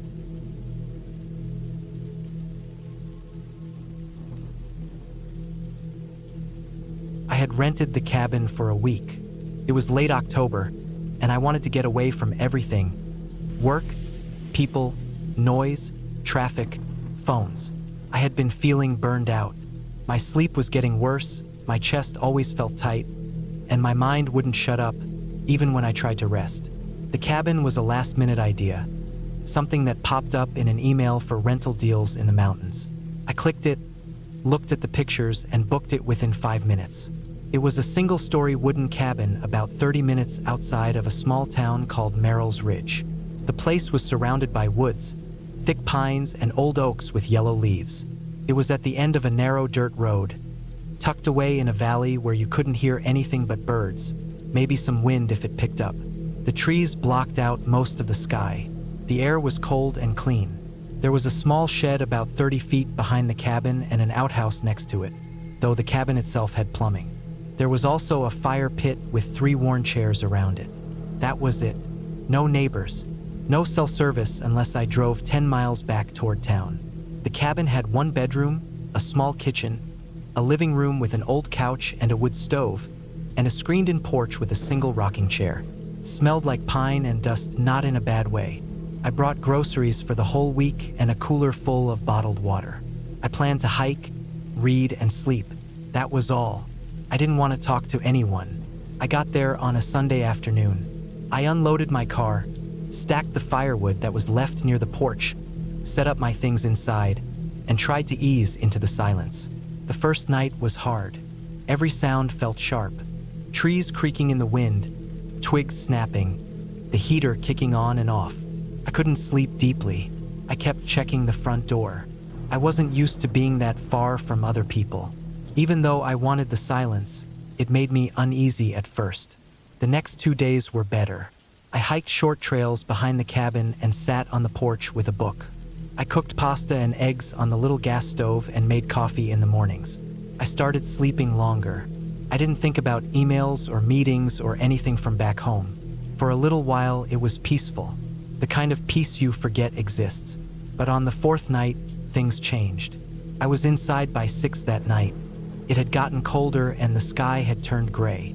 I made eggs and some toast, washed the dishes, and lit a few candles. The power would flicker sometimes, so I had started using candles at night. I had brought a small battery-powered lantern too. I had just finished reading when I heard something outside. Footsteps, slow and steady, crunching on leaves. At first, I thought it was an animal, maybe a deer, but the sound was too deliberate. It came from the side of the cabin, moved around toward the porch. I stood still in the kitchen, listening. The footsteps stopped. I looked out the window but couldn't see anything. It was dark. I turned off the lantern so I could see better through the glass, but there was only blackness outside. Then the sound came again. Footsteps on the wooden porch. I felt my chest tighten. I moved toward the front window and crouched. Then the footsteps stopped. A second later, there was a knock on the door. Just 2 knocks. Then silence. My heart was pounding. I didn't move. I stayed down near the window, not breathing. No one was supposed to be out here. The owner had said the place was isolated, that there were no other rentals nearby. I waited. Nothing. After 5 minutes, I got up slowly and looked through the peephole. No one was there. I stood by the door for a while, just listening. I didn't open it. Eventually, I moved a chair in front of it and went to the bedroom with the lantern and a kitchen knife. I didn't sleep much that night. I kept hearing things. Branches snapping, leaves rustling, something brushing against the porch railing. In the morning, I checked around the cabin. There were boot prints on the porch, muddy ones. Someone had been there, and they had waited a while before knocking. I followed the prints down the steps, but they disappeared into the woods. I didn't call anyone. Couldn't. No service. I didn't want to leave either. I told myself it could have been a hiker who got lost or someone looking for help. But that day, I stayed close to the cabin. I kept the doors locked. I checked the windows. I put a knife in every room just in case. That night, just after I lit the last candle and turned off the lantern, I heard it again. Footsteps. This time, I didn't wait. I killed the candle and went to the window. I couldn't see anything. I went to the back door, then the bedroom. I looked through every window, carefully staying out of sight. Nothing. Then there was a knock on the back door. 2 knocks, slow. I stayed frozen. This time, I heard someone walking away. I looked out and saw a man heading toward the woods. He was wearing a jacket and a cap. I couldn't see his face. He didn't look lost. He looked like he knew where he was going. The next morning, I packed my stuff. I put everything in the car and sat in the driver's seat with the keys ready. But I didn't leave. I sat there for a long time thinking. Felt like I was overreacting. No one had tried to break in. I had only seen the guy once. I told myself it would be a waste to cut the trip short. So I stayed. I took the knife and the lantern with me everywhere inside the cabin. I didn't go outside. I barely slept. The 6th night was quiet until 3 a.m. That's when I heard the shed door slam. I shot up in bed, heart racing. The shed was behind the cabin, about 30 feet out. There were no tools in it, just some old chairs and trash bins. I looked out the back window but couldn't see the shed from that angle. I didn't want to go outside. I waited. Nothing else happened. The first light, I went out and checked it. The door was closed, but the padlock was gone. It had been cut. Clean cut, like with bolt cutters. I opened the door. The inside was the same as I remembered, except now, there was an empty bottle of water in the corner and a rolled-up sleeping bag. Someone had been sleeping in there. That's when I really started to panic. Whoever had been walking around at night wasn't just some hiker passing through. They had been staying nearby, hiding in the shed, watching the cabin, watching me. I went back inside and locked everything. I took all my stuff and loaded it into the car again, this time planning to drive into town. I figured I'd call the sheriff or someone and report it, but the car wouldn't start. The engine clicked, but nothing caught. I tried 5 or 6 times, then popped the hood and checked. I don't know much about engines, but I noticed right away that the battery cables had been cut. Clean, like with a knife. I stood there for a long time trying to breathe. I had no signal, no way to call for help. The town was at least 10 miles down a winding dirt road, and I didn't even know if I could make it on foot before dark. I went back inside and locked all the doors. I put a chair under the doorknob again and kept the lantern with me. I didn't light any candles that night. I kept everything dark. I didn't want to be seen. Around midnight, I heard something at the back door. Not knocking, scraping, like someone dragging metal across the wood. Then it stopped. A few minutes later, I heard the front porch creak. Someone was walking on it. I sat behind the couch, holding the knife, waiting. Then I heard the doorknob jiggle. Slowly, testing it. They were trying to get in. I didn't move. I didn't breathe. The sound stopped, then came back. this time at the kitchen window. Tap, then another, then silence. It stayed that way for over an hour. I sat frozen until the sun started to rise. That morning, I packed everything I could carry in a backpack. Water, food, my knife, the lantern, and a flashlight. I left the cabin just after sunrise and started walking down the dirt road. I didn't stop. I didn't look back. 5 hours later, I made it to a gas station near the edge of town.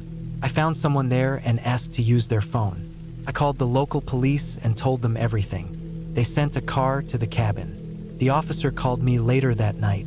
He said the shed was empty, but he found signs that someone had been living in it for a few days. Trash, footprints, an old jacket. The cabin itself was fine, no damage, but the car battery cables were definitely cut. He said they'd keep an eye on the area. I never found out who it was. They never caught anyone. There were no cameras out there, no neighbors to ask. Could have been anyone. A drifter, a squatter, someone who had been watching that cabin for a long time. I never went back to get the car. I sold it a few weeks later and never looked at cabins again. Even now, back home in the city, I still can't sleep without checking the locks twice. I still wake up sometimes thinking I hear footsteps. Sometimes I sit in the dark, just listening. I went up there to be alone, and someone else knew that.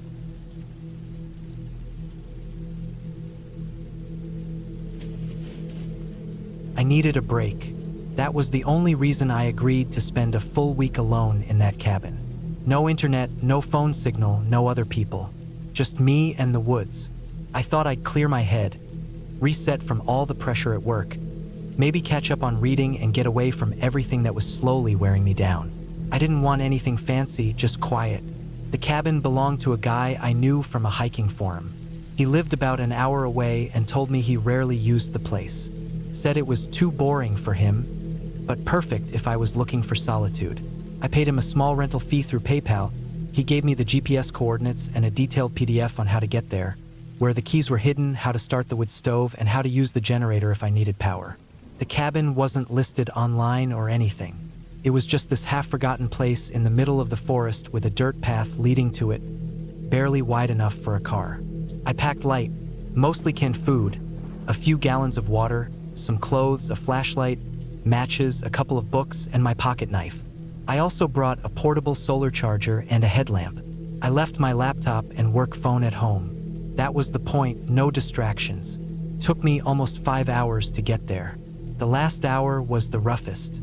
The dirt road was full of potholes and fallen branches. I had to drive slow and even got out twice to move tree limbs. When I finally saw the cabin through the trees, it looked better than I expected. It was small, probably just one room, but sturdy. The walls were real logs, not some prefab nonsense. The roof was tin and looked fairly new. There was a front porch with an old chair, a fire pit off to the side, and a metal chimney poking out the back. It looked quiet, empty, exactly what I wanted. The first day was peaceful. I swept the porch, aired out the inside, stacked some firewood, and read until it got dark. I didn't need to use the generator. There were battery-powered lanterns in a drawer, and I had my headlamp if I needed it. I heated up a can of soup on the propane stove and went to bed early. The mattress on the small wooden bed frame was thin but clean. I slept fine. The second day, I explored the area a bit. I followed a faint trail behind the cabin that led down to a small stream. I walked for about an hour, never seeing another structure or sign of life. Just endless trees, birds, and fallen branches. I didn't even see any trash or old cans or boot prints. Nothing. It felt untouched. But that night, something started to feel off. I woke up around 3 a.m. and thought I heard something outside. It wasn't loud, just a soft crunching sound, like someone walking slowly through the leaves. I laid there for a while, barely breathing, trying to decide if it was real or just in my head. I didn't move or shine my light. I didn't hear it again. Eventually, I fell back asleep. The third day, I noticed something strange.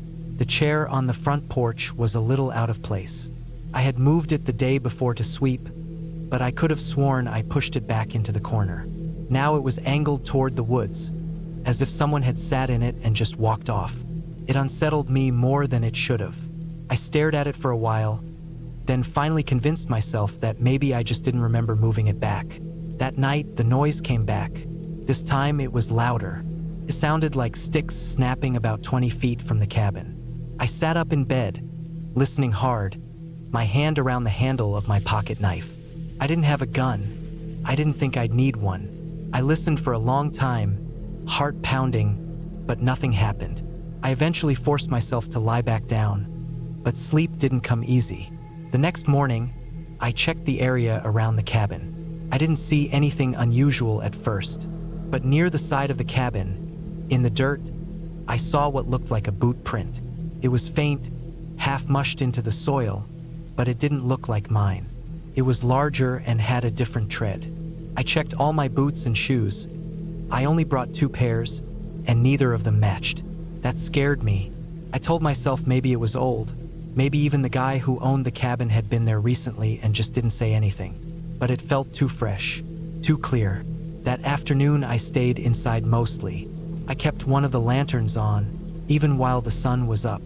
I read, but I wasn't focusing on the words. My ears were always tuned for sounds. Branches snapping, leaves rustling, anything that didn't belong. Around sunset, I made a fire in the pit out front. I figured maybe the light and heat would be a good deterrent if there was anyone or anything out there. I sat by it for a while with a blanket wrapped around me, trying to convince myself this was still just a peaceful week in the woods. Then I saw something. Just past the line of trees across from the cabin, maybe 40 or 50 feet away, I saw movement. A shadow. It was fast, just a brief shape between 2 trunks there and gone. I stood up instantly, heart in my throat. I didn't call out. I didn't shine my light. I just stared for several minutes, watching that spot. Nothing moved again, but I knew I had seen something. I went inside, locked the door, and pushed a chair under the knob for extra security. The windows didn't have locks, but they were small and high off the ground. I turned off all the lights and sat in the dark for hours, just listening. At some point, I must have dozed off because I woke up again to a faint sound. 3 slow knocks on the front door. I froze. My entire body was tense. I didn't move, didn't breathe, didn't make a sound. The knocks didn't come again. After about 10 minutes, I got up and grabbed the knife again. I stood near the window, listening hard. Still nothing. I didn't sleep the rest of the night. By the 5th day, I had made up my mind I wasn't staying the full week. I was going to leave the next morning. I spent the whole day inside, only stepping out once to relieve myself and check the generator. I didn't see anyone, but I felt watched. That feeling never left me. That night, the fire pit was still filled with some of the half-burnt logs from the night before. When I went out briefly before sunset, I noticed the logs had been rearranged. Not burned more, just moved around like someone had poked them or tried to build the fire back up. I hadn't touched them. That meant someone else had. I barely slept at all. I sat in the dark cabin, knife in my lap, lantern off, just waiting for a sound. A light, a face at the window. Around 4 a.m., I heard footsteps on the porch, slow and deliberate. Then I heard the chair creak. Someone sat in it. They didn't knock. They didn't try the door. They just sat there. I could hear the faint shifting of weight, the soft groan of old wood under them. I didn't move. I just sat frozen for hours, counting the minutes until sunrise. When the light finally started coming through the trees, the sound stopped. I waited another hour before finally opening the door and stepping out. The chair was empty, but on the wooden armrest was a small, smooth rock. I hadn't seen it there before. It was gray, about the size of a golf ball. Clean. It didn't belong. I didn't eat breakfast. I packed everything in a hurry and loaded it into the car. As I was about to get in, I noticed something else. On the back windshield, smeared into the layer of dust, were 2 lines. Just 2, like someone had run a finger across it. I hadn't noticed it the day before. I didn't touch it. The drive back felt longer. I kept looking in the mirror. I kept checking the rear seats. I made it home by evening and locked every door in my apartment twice. That night, I took the rock I had found on the armrest and placed it on the top shelf of my closet. I don't know why I kept it. Maybe I just wanted proof it had all really happened. I called the guy I rented the cabin from the next day and asked him if he ever went out there or let someone else use it. He said no. He said he hadn't been there in over a year. I didn't report it. What would I say? That someone sat on a chair? That a rock showed up? But I know what I felt. I know someone was out there, watching me, getting closer each night. And I know I left just in time. Now, months later, I still don't go camping. I don't hike alone. Sometimes at night, I still wake up thinking I hear a chair creaking outside my window. And sometimes I check the top shelf of my closet just to make sure the rock is still there. It always is, but I never remember putting it back when I take it down.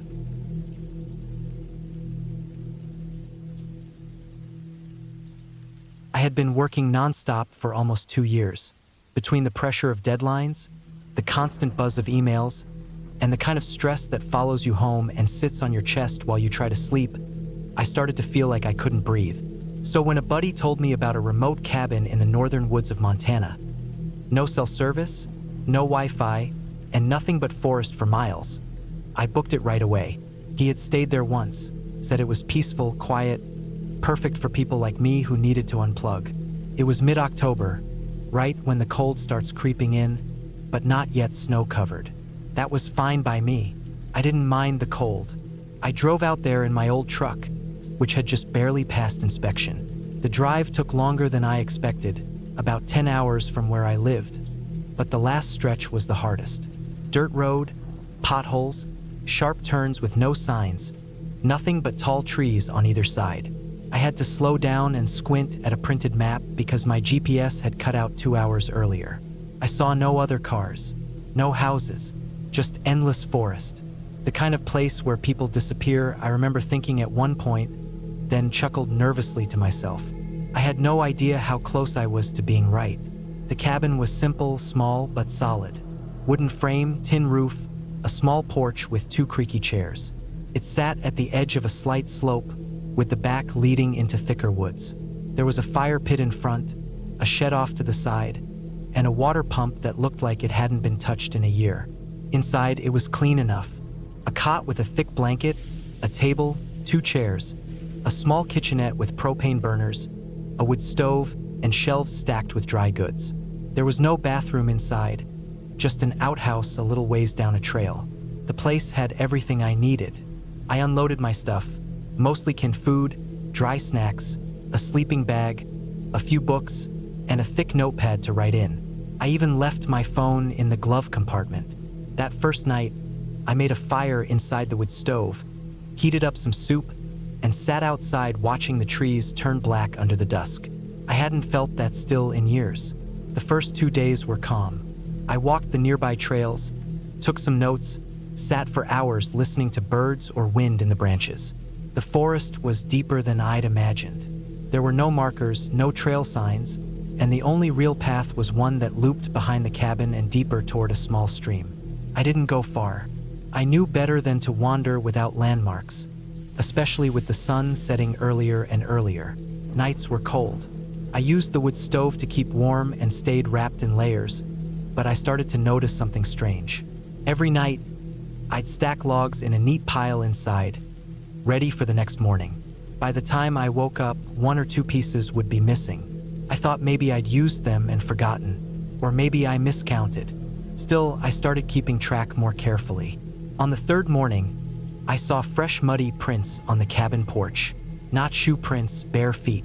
Long, narrow toes. Almost human, but not quite. They were too long, too thin. I stared at them for a long time. They started from the edge of the porch, right at the first step, then stopped halfway to the door and vanished. There were no returning prints. I walked around the cabin. Nothing. I checked the shed. Nothing had been moved. My tools were still inside. No signs of forced entry. I didn't know what to make of it. I thought maybe an animal, but what animal walks on 2 legs like that? That evening, I stayed up later than usual, keeping the fire low and the lights off. I sat by the window with a blanket wrapped around me and just stared out at the trees. At some point, I think it was close to midnight, I heard it. A soft crack like someone stepping on a stick. Then nothing. A few minutes later, another snap, closer. Then silence. I wanted to go outside and check, but something in my body froze. Not fear, exactly. Something quieter, deeper, like a warning signal buried in my bones. I didn't move. I just sat there in the dark, staring out, not blinking. I saw nothing. The next morning, 2 more logs were gone, and more prints, this time going around the cabin toward the back. I followed them. They stopped at the treeline. No more after that. The ground was cold, soft from a recent rain. These weren't old. I started to feel sick in my stomach. I went back inside, locked the door, and shoved the small table in front of it, just in case. I kept a hatchet next to the cot. I hadn't thought I'd need it for anything other than firewood. On the 5th day, I did something stupid. I started digging. I wasn't looking for anything. I was just clearing brush behind the cabin, trying to keep my mind busy. There was a patch of soil that looked strange, kind of sunken. A long, narrow dip, maybe 5 feet wide. At first I thought it was just erosion, but the more I looked, the more I noticed how straight the edges were, like a trench. I got curious. I grabbed a small shovel from the shed and started clearing away the topsoil. It was harder than I expected. The ground underneath was dense, packed down like clay. I spent a good 2 hours on it until I started hitting something. It wasn't metal or stone. It was wood, planks, old, blackened, buried flat under layers of dirt. A box, maybe? I dug around it. It was about 6 feet long, maybe 2 feet wide. My hands started shaking. I didn't want to believe it was what I thought it was, but I couldn't stop. I cleared more dirt, reached the side, and found nails, rusted. I sat back on my heels, panting, sweating, even though the air was cold. I didn't want to open it. Not then, not alone. But I didn't sleep that night. Every time I closed my eyes, I saw it. That long shape buried in the dirt, hidden behind a cabin that no one ever checked. I thought about the prints, about the missing firewood, about the way the woods felt heavier each day. Not louder, quieter star. Too quiet. The next morning, I told myself I would stop. I'd pack up, leave early, cut the trip short. But before I did, I had to see it. I had to know. I brought the hatchet with me and started pulling at the planks.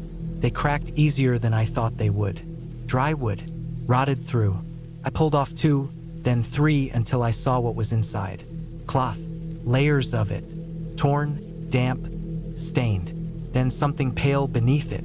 I stepped back and threw up. There was a body inside, or what was left of one. Bones mostly, wrapped in what looked like an old coat. The smell hit me then, earth and decay and something sharper like iron. I gagged again. My head was spinning. I dropped the hatchet and stumbled away, half blind. I tripped and fell, scrambled up, and ran back inside the cabin. I locked the door. I didn't leave the rest of the day. I just sat on the cot, knees up, eyes fixed on the door. The air inside felt thick. Couldn't breathe right. I felt like something had been watching me the whole time. Not just that day, but the entire week. And now I had found its secret. That night, I barely slept. I kept the fire going, listened for any noise outside. Nothing came, but the silence was worse. I heard no wind, no animals, just the ticking of the metal stove as it cooled and the slow beat of my own heart pounding in my ears. I left the next morning, didn't even clean up. I tossed everything into the truck, didn't bother to pack it right. I didn't care. I drove without stopping, without looking back. When I hit the main road, I pulled over and puked again, just from the tension snapping. I never told anyone about what I found. I should have. I know that. I should have called the police, reported the grave, the bones. But I didn't, and I don't know why. Maybe fear, maybe shame, maybe something deeper, like a part of me knew it wouldn't make a difference. A week later, I looked up the cabin online. The listing was gone. Nothing on the rental site. I tried to contact my buddy, the one who recommended it, but his number was disconnected. His email bounced. He was gone. I started having dreams after that. Not nightmares, just strange, repeating images. A forest with no end. A figure standing in the trees, watching, never moving. And always that same feeling, right before I wake up. like I left something behind, or maybe like something followed me back. I live in a city now, crowded, loud, surrounded by people and lights. But sometimes, when everything goes quiet at night, I still hear it. That soft snap of a branch, a breath against the window. I keep the curtains shut and never run out of firewood. I don't go into the woods anymore.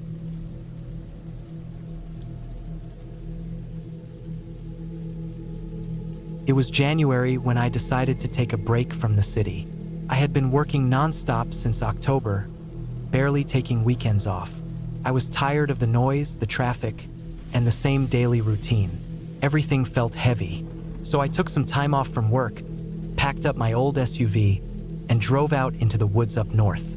I had found a small cabin listed for rent online. It wasn't part of a big resort or a tourist trap. It was isolated, sitting near the edge of a forest in a place called Cold Creek. The ad had mentioned no Wi-Fi, no neighbors for miles, and nothing but silence and snow. That was exactly what I wanted. The drive took about 6 hours. The last 2 hours were all winding roads, barely plowed and covered in a soft layer of snow. Trees lined both sides, mostly pine, and the cold seemed to get thicker the higher I went. My tires slid a bit near one of the turns, but I managed to stay steady. There were no road signs, no gas stations, and not even a single parked car after a certain point. That should have been a warning, but I ignored it. I kept thinking about how peaceful it would be. I arrived at the cabin just before sunset. The place was small, made of old dark wood with a sloped roof covered in snow. Smoke curled from the chimney, which was a surprise because I thought I'd be lighting the fire myself. I parked the SUV close to the front porch and got out. The air hit me like ice. It was dry and bitter. My boots crunched on the snow as I grabbed my bags and walked up to the door. The key was under a flat stone next to the step, just like the owner had told me. I unlocked the door and stepped inside. It was warm. A fire had already been started in the stone fireplace on the left side of the room. The heat felt good against my frozen face. There was a small kitchen in the back, a single bedroom to the right, and a bathroom tucked behind a sliding door. Nothing fancy, but it looked clean and quiet. I unpacked slowly. I had brought enough food to last a week: cans, dry goods, coffee, a couple of frozen meals. I filled up a few jugs with water from the tap. Tasted metallic, but it was fine. I had no cell service, but I didn't mind. I had my books, my journal, and a few things I wanted to work on with no distractions. That first night, I sat by the fire, ate some canned soup, and read until I got tired. The quiet was heavier than I expected. It wasn't just silent, it was complete. No hum of city power lines, no cars, not even the sound of animals outside. I thought I'd be used to it, but something about it made me feel small, like I had stepped outside the world. The next morning, I woke up early. It was still dark, maybe around 6 a.m. I made some coffee and stepped out onto the porch. The cold bit into me immediately, but the sky was starting to turn blue. Snow stretched out in every direction. I didn't see any tracks, no deer, no birds, nothing. Just pure white silence. I stood there sipping my coffee, watching my breath cloud the air, and I started thinking maybe I'd go for a walk later, maybe down the path I saw winding behind the cabin. Around midday, I bundled up and decided to explore a little. There was a small trail behind the cabin, barely visible under the snow, but it looked like it had been walked before. Maybe hunters used it during the fall. I followed it for a while, maybe half a mile. The trees got thicker and the snow deeper, but it was beautiful.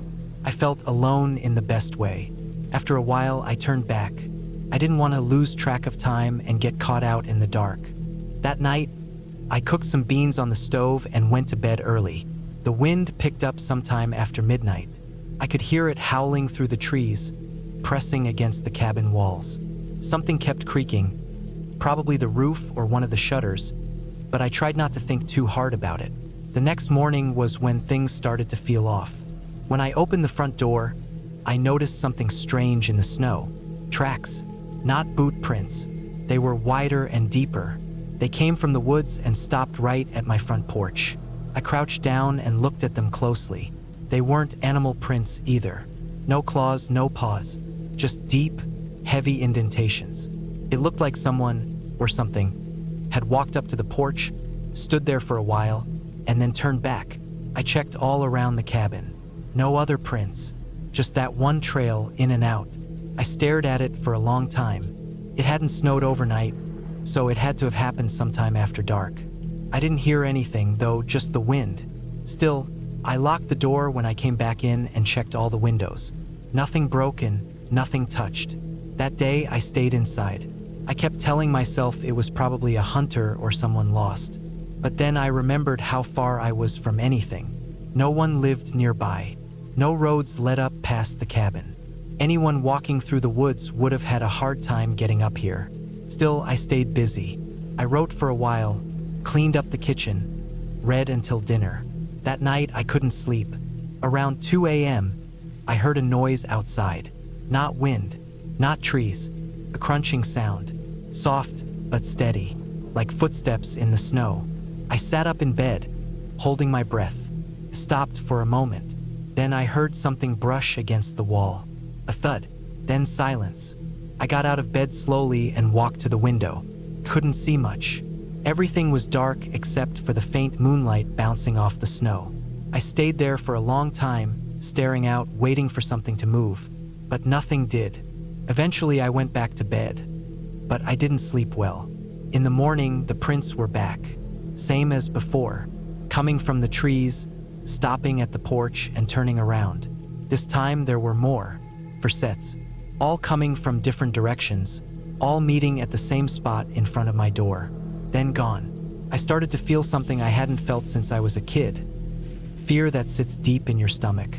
I checked the door again. Locked. Windows, locked. Nothing broken. But the prints were real. And they were recent. The wind had blown snow over some of them, but you could still see the shape. I stayed inside all day again. I kept thinking maybe I should leave. But the road back was long and not plowed, and I didn't want to risk sliding off the mountain. I figured I'd wait one more day. Maybe it was just a coincidence. Maybe someone knew the cabin was here and they were just curious. That night, I didn't sleep. Around midnight, I heard something again. This time, it was closer, like someone dragging their hand along the side of the wall. Then I heard a knock. Not loud, just one soft knock. Then nothing. I waited for an hour, sitting in the dark, holding my flashlight. I didn't go outside. When the sun came up, I grabbed my bag, packed my things, and opened the door. The prints weren't just on the ground this time. There were handprints, on the windows, bare hands, smudged and streaked. Not just one, at least 6. Some on the bedroom window, some on the kitchen one. One right next to the front door. I backed away from the door and stood in the middle of the room. My chest felt tight. I couldn't breathe properly. I knew I wasn't alone last night. I didn't wait to think anymore. I threw everything into my bag and ran out to the SUV. The doors were frozen shut. I yanked them open and tossed everything in. When I turned the key, the engine sputtered. Then again. Then it started. I didn't let it warm up. I backed out, turned around, and drove back down that mountain road as fast as I could without sliding off the edge. I didn't stop until I hit the highway hours later. I pulled into a gas station, parked near the pumps, and sat there for a long time. I watched people go in and out of the store, trucks passing, life going on like normal. I checked my SUV. Snow still clung to the bumper and tires. But on the back window, I saw something that made my skin go cold. A handprint, just one, right in the middle of the rear window, smeared in a thin layer of mud or ash. I hadn't seen it earlier. I don't know when it got there. I didn't touch it. I left it. I just drove until I reached home. That was 3 months ago. I haven't told anyone about it. I deleted the owner's email, tossed the keys, and erased every trace of that trip. I check my windows every night now. I triple lock my doors. I don't go anywhere without cell service. And sometimes on the coldest nights, when the wind hits just right, I swear I hear something outside. A knock, but I never open the door.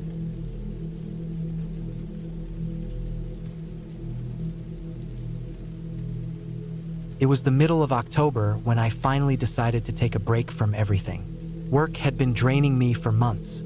I was tired all the time. I felt like I hadn't taken a deep breath in years. I just wanted quiet. Real quiet. Not the kind of quiet you get in your apartment with the windows shut and your phone on silent. I wanted real, isolated silence. The kind that makes your ears ring because there's nothing else around. So I rented a cabin deep in the woods of northern Idaho. It wasn't one of those fancy Airbnb-type places that still have Wi-Fi and smart TVs. This one was old, plain, and tucked far away from the nearest road. The listing said you had to drive 2 miles down a private dirt road after leaving the main highway, and even that road was barely marked. That's exactly what I wanted. I packed up my car with 2 weeks' worth of supplies. Canned food, bottled water, a small propane stove, sleeping bag, flashlight, firewood, everything I could think of. I even brought a solar charger for my phone just in case, though I didn't plan on using it much. The idea was to unplug completely. No emails, no calls, no messages. The cabin itself was about what I expected. It was made of dark, weathered wood, like it had been there for decades. It had a small porch out front, one step leading up to the door, and a single window on the front wall. There was another window on the side, and a chimney sticking out of the roof. No neighbors in sight. The trees were thick and tall, standing close together. Beyond the cabin was nothing but forest in all directions. Inside was simple. One main room with a small table, a wood-burning stove, and a bed pushed against the back wall. A rusty sink in the corner with a manual pump that brought up groundwater. A cabinet with a few basic tools and some matches. That was it. For the first few days, it was everything I needed. I spent my time reading, going on short hikes, writing in a notebook, and cooking simple meals. Took a while to stop reaching for my phone every few minutes. But once the habit faded, I started to feel better. I could hear myself think. I could hear birds and leaves rustling and the creak of trees moving in the wind. I started sleeping better, too. Deep, dreamless sleep, the kind that leaves you feeling rested. But then, around the 5th day, something started to feel off. It wasn't anything big at first, just little things. One morning, I stepped outside to pee and noticed a set of footprints in the dirt off to the side of the cabin. At first, I thought they were mine, but they were going in the wrong direction, toward the woods, not away from them.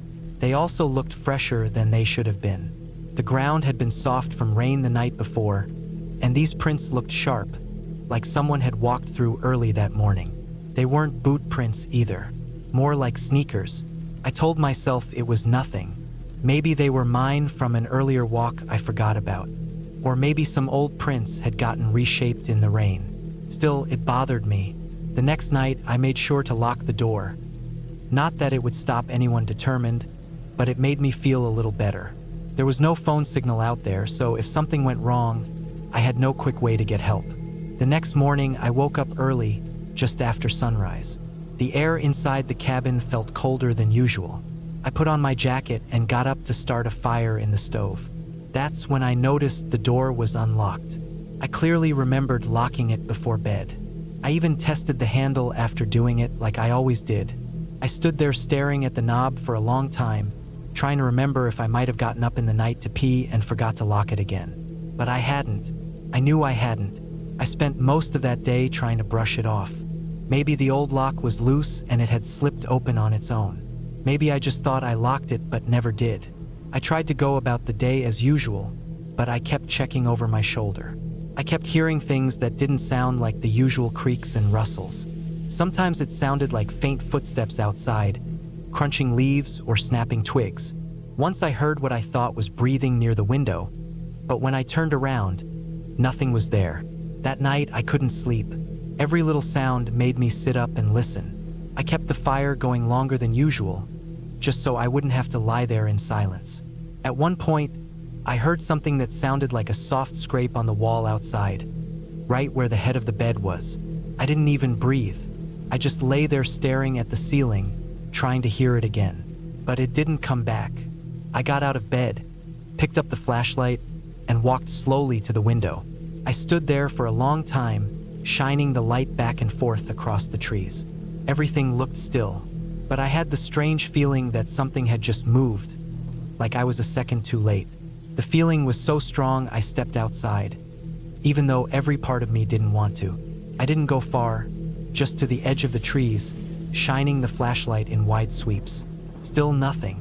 I stayed out there until the cold got too much, then went back in and locked the door tight again. In the morning, I found something I couldn't explain away. A small pile of stones had been placed right on the cabin's front step. About a dozen of them stacked neatly. I hadn't done that. No way. I stared at them for a long time. They weren't just dropped there. They were arranged carefully, purposefully. I didn't touch them at first. I just walked around the cabin, looking for signs of anyone nearby. There was nothing obvious. No tire tracks, no new footprints, but the ground was firmer now. It hadn't rained. Even if someone had walked through in the night, I might not have seen it. The pile of rocks bothered me more than anything else so far. It wasn't threatening exactly, but it felt deliberate, like a message, like someone wanted me to know they'd been there. I knocked the stones over and kicked them off the step. Then I spent the day collecting dry branches and stacking them inside the cabin. I had no weapons with me, but I figured I could use a thick branch if I needed to. That night I stayed up. I didn't even try to sleep. I sat at the table with the flashlight in my lap and the biggest branch I could find leaning against the wall. I turned off the lamp and sat in the dark so I could hear better. Around 2 a.m., I heard something behind the cabin. Slow steps in the leaves, then silence, then another sound, a soft tapping on the wall. It was right behind me, right behind where I was sitting. I didn't move. I held my breath and waited. The tapping came again, slower this time. 3 taps, then nothing. I got up quietly and walked to the back window, but it was too dark to see anything. I pressed my ear against the wall, trying to hear if someone was still there. Nothing. I waited 10 minutes before moving again. Just as I sat down, I heard the front porch creak. Someone was out there. I held the flashlight tight in my hand, pointed at the door. I wanted to flick it on, but I didn't. I didn't want to give away where I was sitting. Then the door handle moved. Just a small rattle, like someone testing it. It was locked. The handle moved again, then stopped. Whoever it was didn't knock, didn't speak, didn't try to force their way in. After a minute or so, I heard the porch creak again as they stepped off. Then silence. I didn't move for hours. I just sat there waiting for something else to happen. But nothing did. In the morning, I finally stepped outside again. I was shaking from lack of sleep. The air was cold and wet, and the leaves looked darker, heavier than before. I didn't see anyone, but this time I found something even more disturbing. There was a dead rabbit on the porch. Its body was intact, but its head was gone. Clean gone. Not torn or shredded, just missing.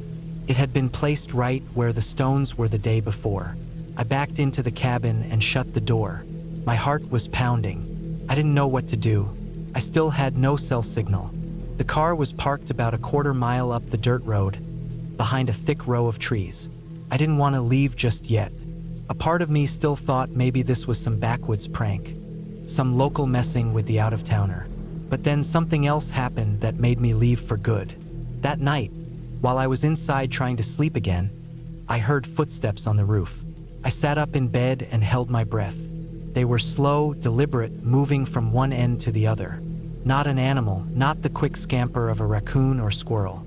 These were heavy, human. Then I heard a thud, like someone jumping down from the roof onto the ground. I didn't sleep the rest of the night. At first light, I packed everything I could into my bag and left. I didn't stop to eat, didn't clean up, didn't look back. I moved fast through the woods toward my car. The whole time I felt like someone was watching me. I didn't run, but I walked as fast as I could without making noise. When I reached the car, everything looked the same, except for the back passenger door. It was open. I hadn't left it like that. Inside, the seat was soaked. It had rained a little the night before, but the rest of the car was dry. That door had been opened during the night. That was the final push. I threw my bag into the front seat, started the car, and drove. I didn't stop until I was back on the main highway. I didn't stop again until I hit a town with a gas station and working phone signal. I called the cabin's owner later that day, told them something weird had happened. I didn't go in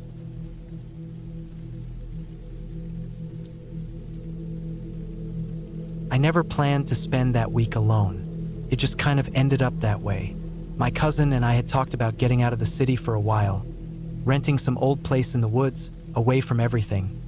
Phones, emails, traffic, all of it. He found the listing online. A small wooden cabin, way out in the upper part of Michigan. Said it had electricity, running water, a wood stove, and 2 bedrooms. We figured we'd split the cost, buy a few groceries, and spend a week off-grid just hiking, reading, maybe fishing if we felt like it. It sounded perfect. We booked it in February, planned to go in late March. But 2 days before the trip, he pulled out. His wife got sick, some kind of stomach thing that had her throwing up constantly. And with 2 young kids at home, he didn't want to leave her to handle it alone. I got it, of course. He even offered to cancel and eat his half of the cost. But I said no. I figured it was already paid for, I had the time off work, and honestly, I needed the break. So I went alone. The drive was long, 7 hours total, 5 of them just trees on either side, hardly any signs of towns. The GPS stopped giving turn-by-turn directions about 40 minutes before I got there. I had to rely on the written directions I'd printed, which felt weirdly old school. The road turned to gravel, then narrowed to the point that I started wondering if I'd taken a wrong turn. But just as I was about to backtrack, the trees cleared, and there it was. The cabin looked exactly like the pictures. Wooden walls, tin roof, a wraparound porch with 2 old rocking chairs. There was a small shed next to it and a fire pit about 10 feet from the front steps. It sat in a clearing surrounded by dense woods. No other houses in sight, not even a power line. The silence was thick. I could hear wind moving through the trees like a whisper. I got out of the car, stretched, and just stood there for a while, letting the stillness sink in. I hadn't realized how much noise I was used to until I was away from it. Inside, the place smelled like pine and old dust. Everything was clean but aged. The wood floors creaked a little under my boots. There was a small living room with a couch, 2 armchairs, and a bookshelf filled with random paperbacks and magazines from the early 2000s. The kitchen was basic, a mini fridge, a propane stove, a sink with cold running water. No microwave, no coffee maker. I brought a camping percolator and ground coffee just in case. The 2 bedrooms were identical. Each had a twin bed, a small dresser, and a lamp. I picked the one facing east so I'd wake up with the sun. The bathroom was off the kitchen with a small shower stall and a toilet. Everything worked. No Wi-Fi, no cell signal. It was just me and the trees. That first day, I settled in. I unpacked the food I'd brought: canned soup, oatmeal, pasta, and a cooler with meat and eggs. I lit the wood stove to get some heat going, checked the back door. It led into the woods with no path, and wandered around the outside for a bit. There were no neighbors, no distant lights, just woods. That night, I made a simple dinner, read a book on the porch until it got too cold, then went inside. The silence was heavy. I could hear every creak the place made, every gust of wind, every distant rustle of branches. I told myself it was peaceful, but a small part of me already felt uneasy. I locked both doors, pulled the curtains, and turned on the small radio I'd brought just to hear some kind of noise. Static mostly, with the occasional burst of music. I turned it low and left it on while I got into bed. Sleep didn't come easy. I kept waking up at every sound: the clatter of branches, the pop of wood in the stove, the settling of the structure itself. Once, around 2 a.m., I was sure I heard footsteps outside the cabin, but when I got up and peeked through the curtains, there was nothing. I chalked it up to nerves and went back to bed. The next day, I made coffee on the stove, ate some oatmeal, and went for a long walk through the woods behind the cabin. I didn't have a set path, so I used red ribbons I'd brought to mark trees every 100 feet or so to find my way back. The forest was thick and quiet, with no real trails, just animal paths and patches of open ground. I didn't see anyone, didn't hear any voices, just birds, the crunch of my boots, and the wind. After about 2 hours, I turned back. The cabin felt oddly comforting when I returned. I spent the rest of the day chopping a bit of wood, reading, and napping on the porch. That evening, I grilled a steak over the fire pit, drank a beer, and watched the sun drop behind the trees. It was cold again that night. I built up the fire in the stove, shut everything tight, and went to bed around 10. That night, the unease came back. It started with a sound like something brushing against the back wall of the cabin. A dragging noise, faint but steady. Then it stopped. I froze, heart thudding, and waited. Nothing, just silence. I told myself it was probably a branch or a raccoon. I stayed in bed, holding still, until I eventually fell asleep again. But the next morning, I went around the cabin and looked. There were marks in the dirt behind the house. A thin, shallow trail, like something had been dragged from the woods toward the back wall and then away again. I followed it a bit, but it disappeared into the undergrowth. Later that day, I heard something moving in the woods. I was sitting out front, reading when I caught it, movement about 30 feet into the trees. Not an animal. It wasn't quick or low to the ground. It was slow, upright. I stood up, staring into the brush, but whatever it was had stopped. I waited 5 minutes, then went back inside. From that point on, everything shifted. I kept hearing movement in the woods, always just out of sight. Sometimes it was quick, sometimes slow. Once, I found a boot print near the fire pit that wasn't mine. It was bigger than mine, maybe a size 12 or 13. I wear a 10. I hadn't seen anyone since I got there. No cars, no hikers, no voices. Just trees and that silence. That night, I locked every door, slid a heavy chair under the front knob, and kept a fire poker beside my bed. Around midnight, I heard footsteps on the porch. Slow, heavy. They went from one end to the other. Then silence. Then a sharp knock on the door. Just one knock. I didn't move. I barely breathed. My heart was slamming in my chest. I waited for another knock, or for the door handle to move, but nothing happened. After maybe 10 minutes, I heard the footsteps again, this time fading as they went down the steps and into the dirt. Then silence. I stayed up the rest of the night, eyes on the window, poker in my hand. By morning, I was mentally frayed. I checked the porch. No footprints. Nothing moved. I debated leaving, but I still had 3 days left on the rental. I told myself it could have been a dream. Stress. Cabin fever. But deep down, I knew it wasn't. I spent that day inside. I didn't go for a walk. I didn't even go out for firewood. I just stayed near the windows, watching. The woods felt like they were hiding something. Every time the wind moved the branches, I jumped. I kept thinking about that single knock. Not loud, not repeated, just one like a signal. That night, I barely slept. I closed all the curtains, left a single lamp on in the living room. Around 3 a.m., I heard it again, footsteps on the porch. Slow, steady, deliberate. Then silence. Then the back door handle jiggled. It wasn't loud, just a faint metal rattle, like someone testing it gently. It happened twice, then stopped. I got out of bed and crept into the kitchen, holding the fire poker, every hair on my body standing up. I stood there, listening. Nothing. No more sound. I stayed frozen in place for over an hour before I finally moved back to the couch and sat there until daylight. The next morning, I packed. I didn't care that I had 2 days left. I didn't care about the refund. I needed to leave. I shoved everything into my bag, dumped the cooler into the sink, and locked up. As I got into my car, I looked toward the trees. There was someone standing there. At first, I thought it was a shadow or maybe a burnt tree trunk. But then it moved just a little, a shift of weight, upright, still, watching. I didn't stay to see more. I started the car and drove, fast. Didn't stop until I hit pavement again and had signal on my phone. I reported it to the listing site, said there might be squatters or someone living in the woods nearby. I didn't go into detail. They removed the cabin from the listings a week later. I haven't been back. I still think about that single knock.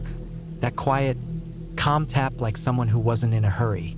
I think about the dragging sound, the boot print, the figure in the woods just standing there, watching me. I'll never know who they were or what they wanted. Maybe nothing, maybe just watching. But I know I wasn't alone out there, and I never will be again.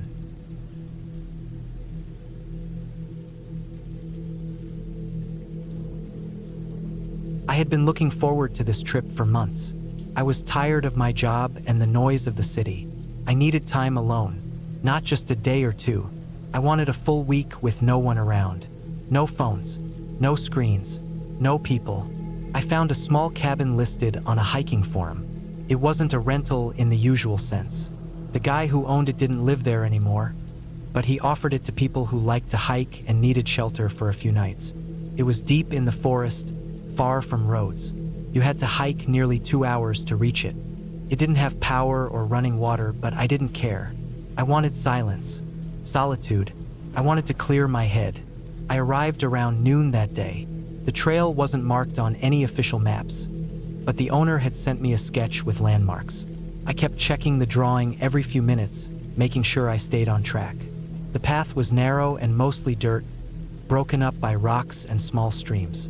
I passed a large dead tree that had fallen across the path, just like the sketch said. Then a pile of old stones, maybe from an old chimney or a wall. That meant I was getting close. When I saw the cabin, it looked like something out of a picture book. Old wood, a sagging roof, a small front porch with a bench. There was a small clearing around it, maybe 50 feet across, then trees in every direction. No other houses, no power lines, just that one old place, quiet and still. I stood there for a while just listening. Birds whined through the trees, nothing else. I stepped up onto the porch. The front door was unlocked like the owner said. Inside it was simple. One room, a cot with a sleeping bag, a wooden table, a small wood stove. There was a plastic bin with some canned food and matches, just like the guy promised. Everything was clean, though old. Dust in the corners, cobwebs in the rafters. I dropped my pack on the floor and sat down on the cot. My back hurt from the weight of the pack, but I didn't mind. I finally felt calm. No sounds but the wind and my own breathing. The first night was peaceful. I heated a can of chili on the stove and sat on the porch watching the light fade. The forest slowly turned dark. I had a headlamp, but I didn't use it much. I liked the dark. I liked the way it forced my brain to slow down. I read a little from a book I brought and then crawled into the sleeping bag. I fell asleep quickly. I woke up once that night to a sound. I wasn't sure what it was. Maybe an animal outside. A thump, then silence. I stayed still and listened, my heart beating harder. Nothing followed. I stayed awake for a long time, waiting. Then I finally fell asleep again. The next morning I went for a long walk. There were smaller trails leading off the main one, barely noticeable. Some seemed like game paths, some looked like old hiking tracks. I followed one that went downhill toward a stream. The air smelled clean. I saw a deer in the distance and stopped to watch it. It didn't notice me. I stood for 10 minutes just looking at it. It was peaceful. That afternoon I came back and chopped some small wood for the stove. There was a pile of logs under the porch. Someone had left an axe near the stack. The blade was a little rusty, but it still worked. I felt good after doing it. My arms were sore, but it made me feel like I was doing something useful. I made another simple meal and then sat on the porch again, watching the sky turn orange and purple. Then the stars came out. So many stars. You don't see them like that in the city. The sky looked huge.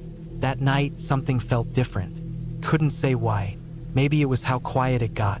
No wind, no bugs, no rustling in the trees, just complete stillness. I lay in the cot and stared at the ceiling. My headlamp was off. I didn't feel like reading. I tried to close my eyes, but something kept me awake. My body was tired, but my brain wouldn't shut down. Then I heard it again. The same sound as the night before. A soft thump, then a dragging sound, like something being pulled across the ground. I sat up in the cot, holding my breath. My eyes adjusted to the dark slowly. I could see the faint outline of the window. The sound was outside, maybe 10 feet away. Then silence. I didn't move. I didn't breathe. I just sat there frozen. 10 minutes passed, then 20. Still nothing. When I woke up the next morning, the sun was already up. I hadn't remembered falling asleep. I opened the door and stepped out onto the porch. Everything looked normal.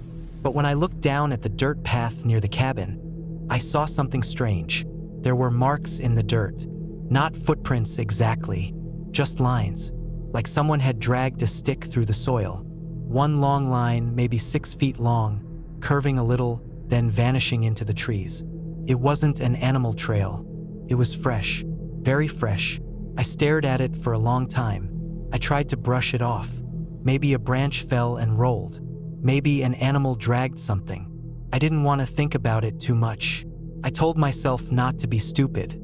I made breakfast and went for another hike. This time I went farther. I followed a ridge uphill. The view from the top was wide open. I could see the trees for miles. No houses, no cars, just endless forest. But on the way back, I saw something that made me stop. A man. He was about 200 feet away, standing still in the trees. He wasn't on a trail. He was off to the side, partly hidden behind some branches. I saw him for maybe 3 seconds. He didn't move, just stood there. I don't know if he saw me. Then I turned a bend in the trail and he was out of sight. I didn't know what to do. I stood there for a full minute, frozen. Then I walked quickly. I didn't run, but I moved fast, heart pounding, eyes on every shadow. I reached the cabin and shut the door behind me.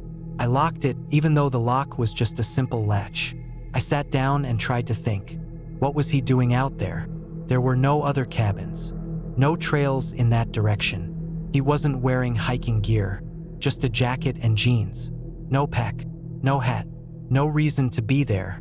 I didn't sleep that night. I lay in the cot listening for sounds. Every creak in the wood made me sit up. Every gust of wind sounded like footsteps.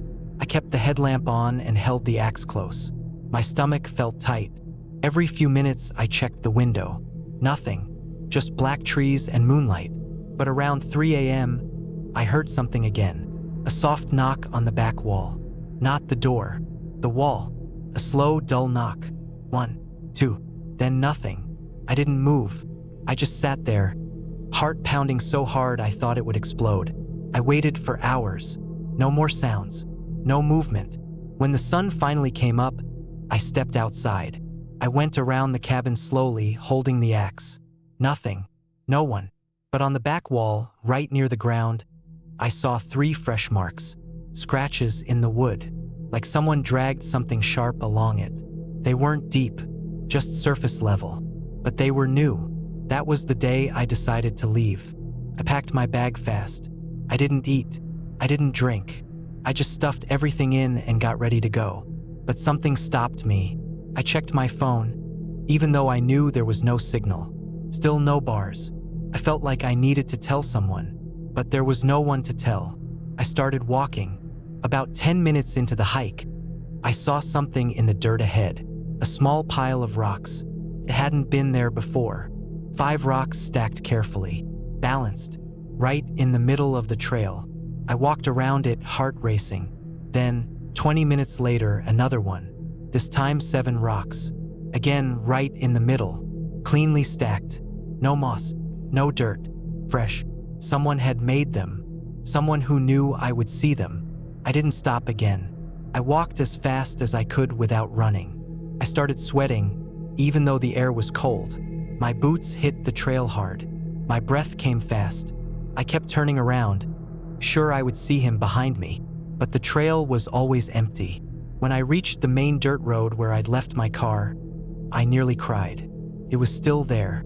I threw my pack in the back, got in, and locked the doors. I drove for hours, not stopping until I reached a motel on the edge of a town. I didn't sleep much that night either. I kept the lights on. I kept the curtains shut. I kept the axe on the floor beside the bed. It's been months now. I haven't gone back. I haven't hiked since. I think about it almost every night. That man, the scratches, the rocks, the knock on the wall. He wasn't just out there by chance. He knew I was in that cabin. He watched me, maybe the first night, maybe even earlier. Maybe he had watched others too. I looked up the cabin listing a few weeks later. It was gone. The thread had been deleted. I emailed the guy who posted it, but the message bounced back. No account, no trace. I tried to find the area on satellite maps, but I couldn't remember the exact coordinates. Just general shapes of trails and trees.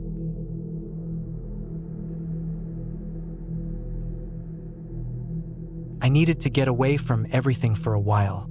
My head felt full and heavy for weeks, and everything around me, work, the city, the constant noise, even my phone, started to feel like it was pressing down on me. I wasn't sleeping right, wasn't thinking straight, and even the smallest things would get on my nerves.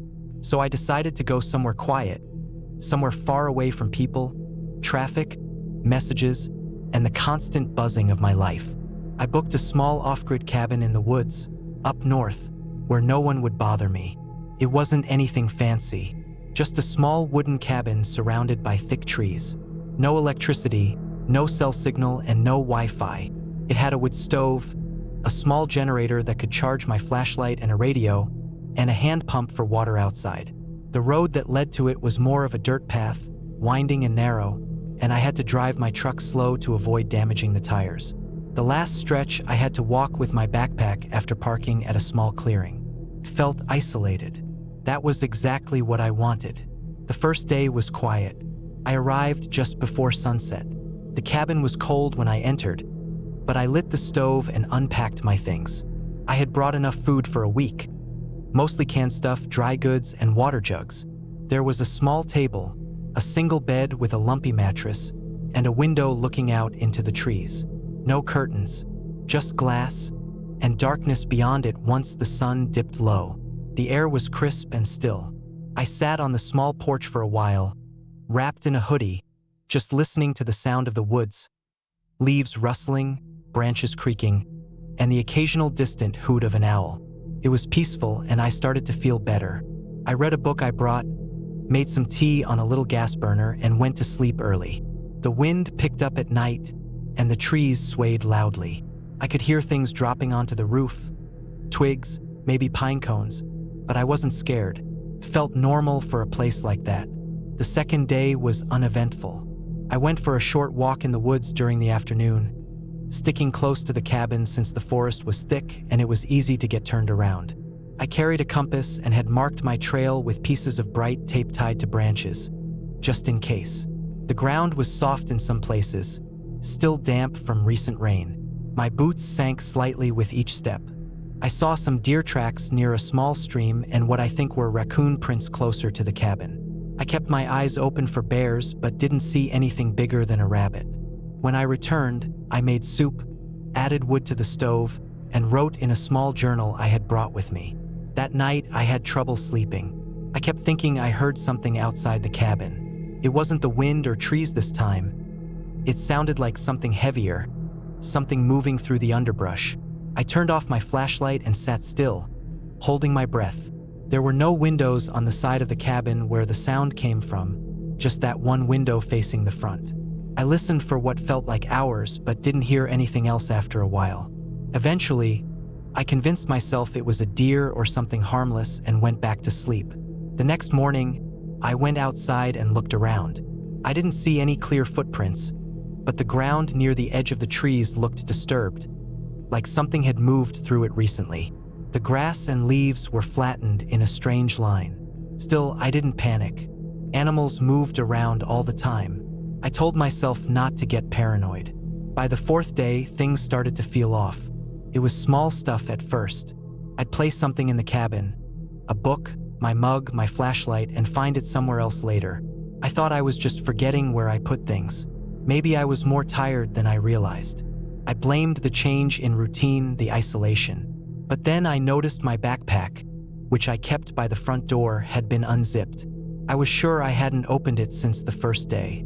Some of the food inside looked slightly shifted, like someone had rummaged through it.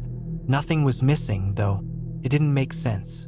If an animal had gotten in, I would have seen bite marks or scratches, maybe food spilled everywhere. But everything was neat, just touched. Later that night, I stayed up later than usual, sitting at the table with my flashlight on low, watching the window. I couldn't see much outside, just vague shapes of trees swaying. I stared until my eyes hurt, but nothing moved. When I finally turned off the light and crawled into bed, I left my boots by the door and my flashlight on the small nightstand. When I woke up the next morning, the flashlight was gone. I sat up quickly and looked around. The boots were still there, the door was still locked, but the flashlight wasn't on the table. I found it later on the floor near the front door, like someone had dropped it there quietly. That's when I started to get really uneasy. I knew I hadn't moved it. I was the only one there. At least I thought I was. I stepped outside and did another walk around the cabin. This time I found something I couldn't explain. Near the edge of the trees, not far from where I had seen the disturbed ground earlier, there were boot prints. Not mine. They were smaller, closer together, and looked fresh. The mud was still soft where the heel of one had sunk deeper. They led from the woods to the cabin and stopped near the window.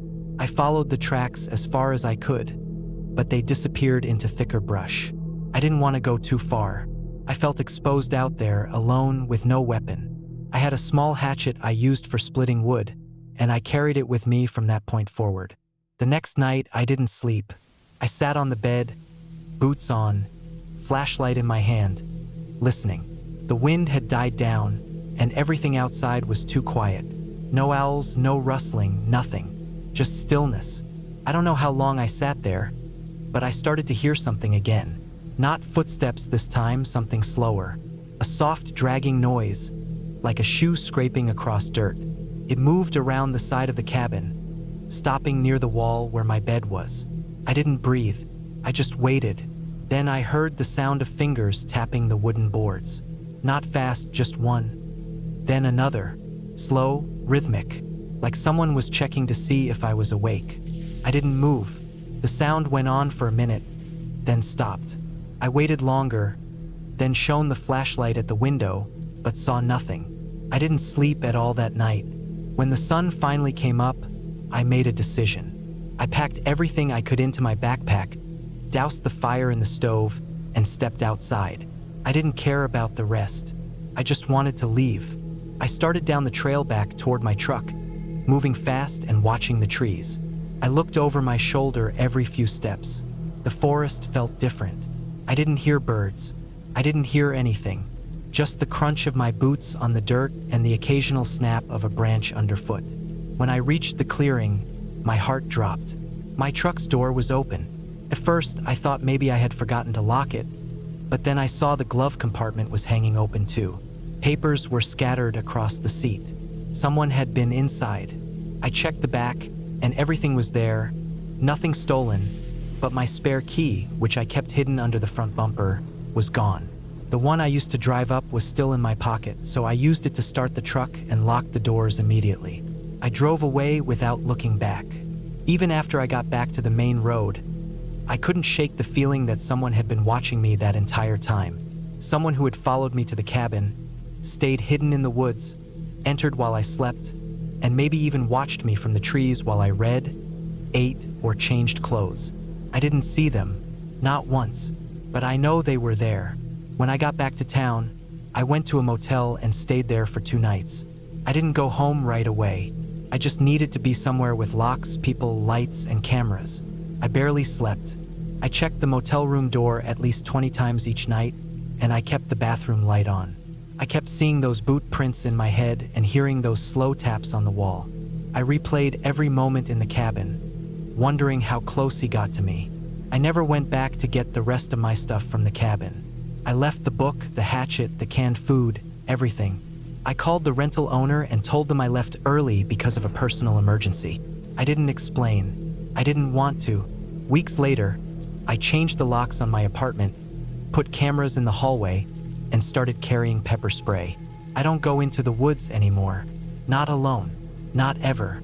Because I don't know who that man was.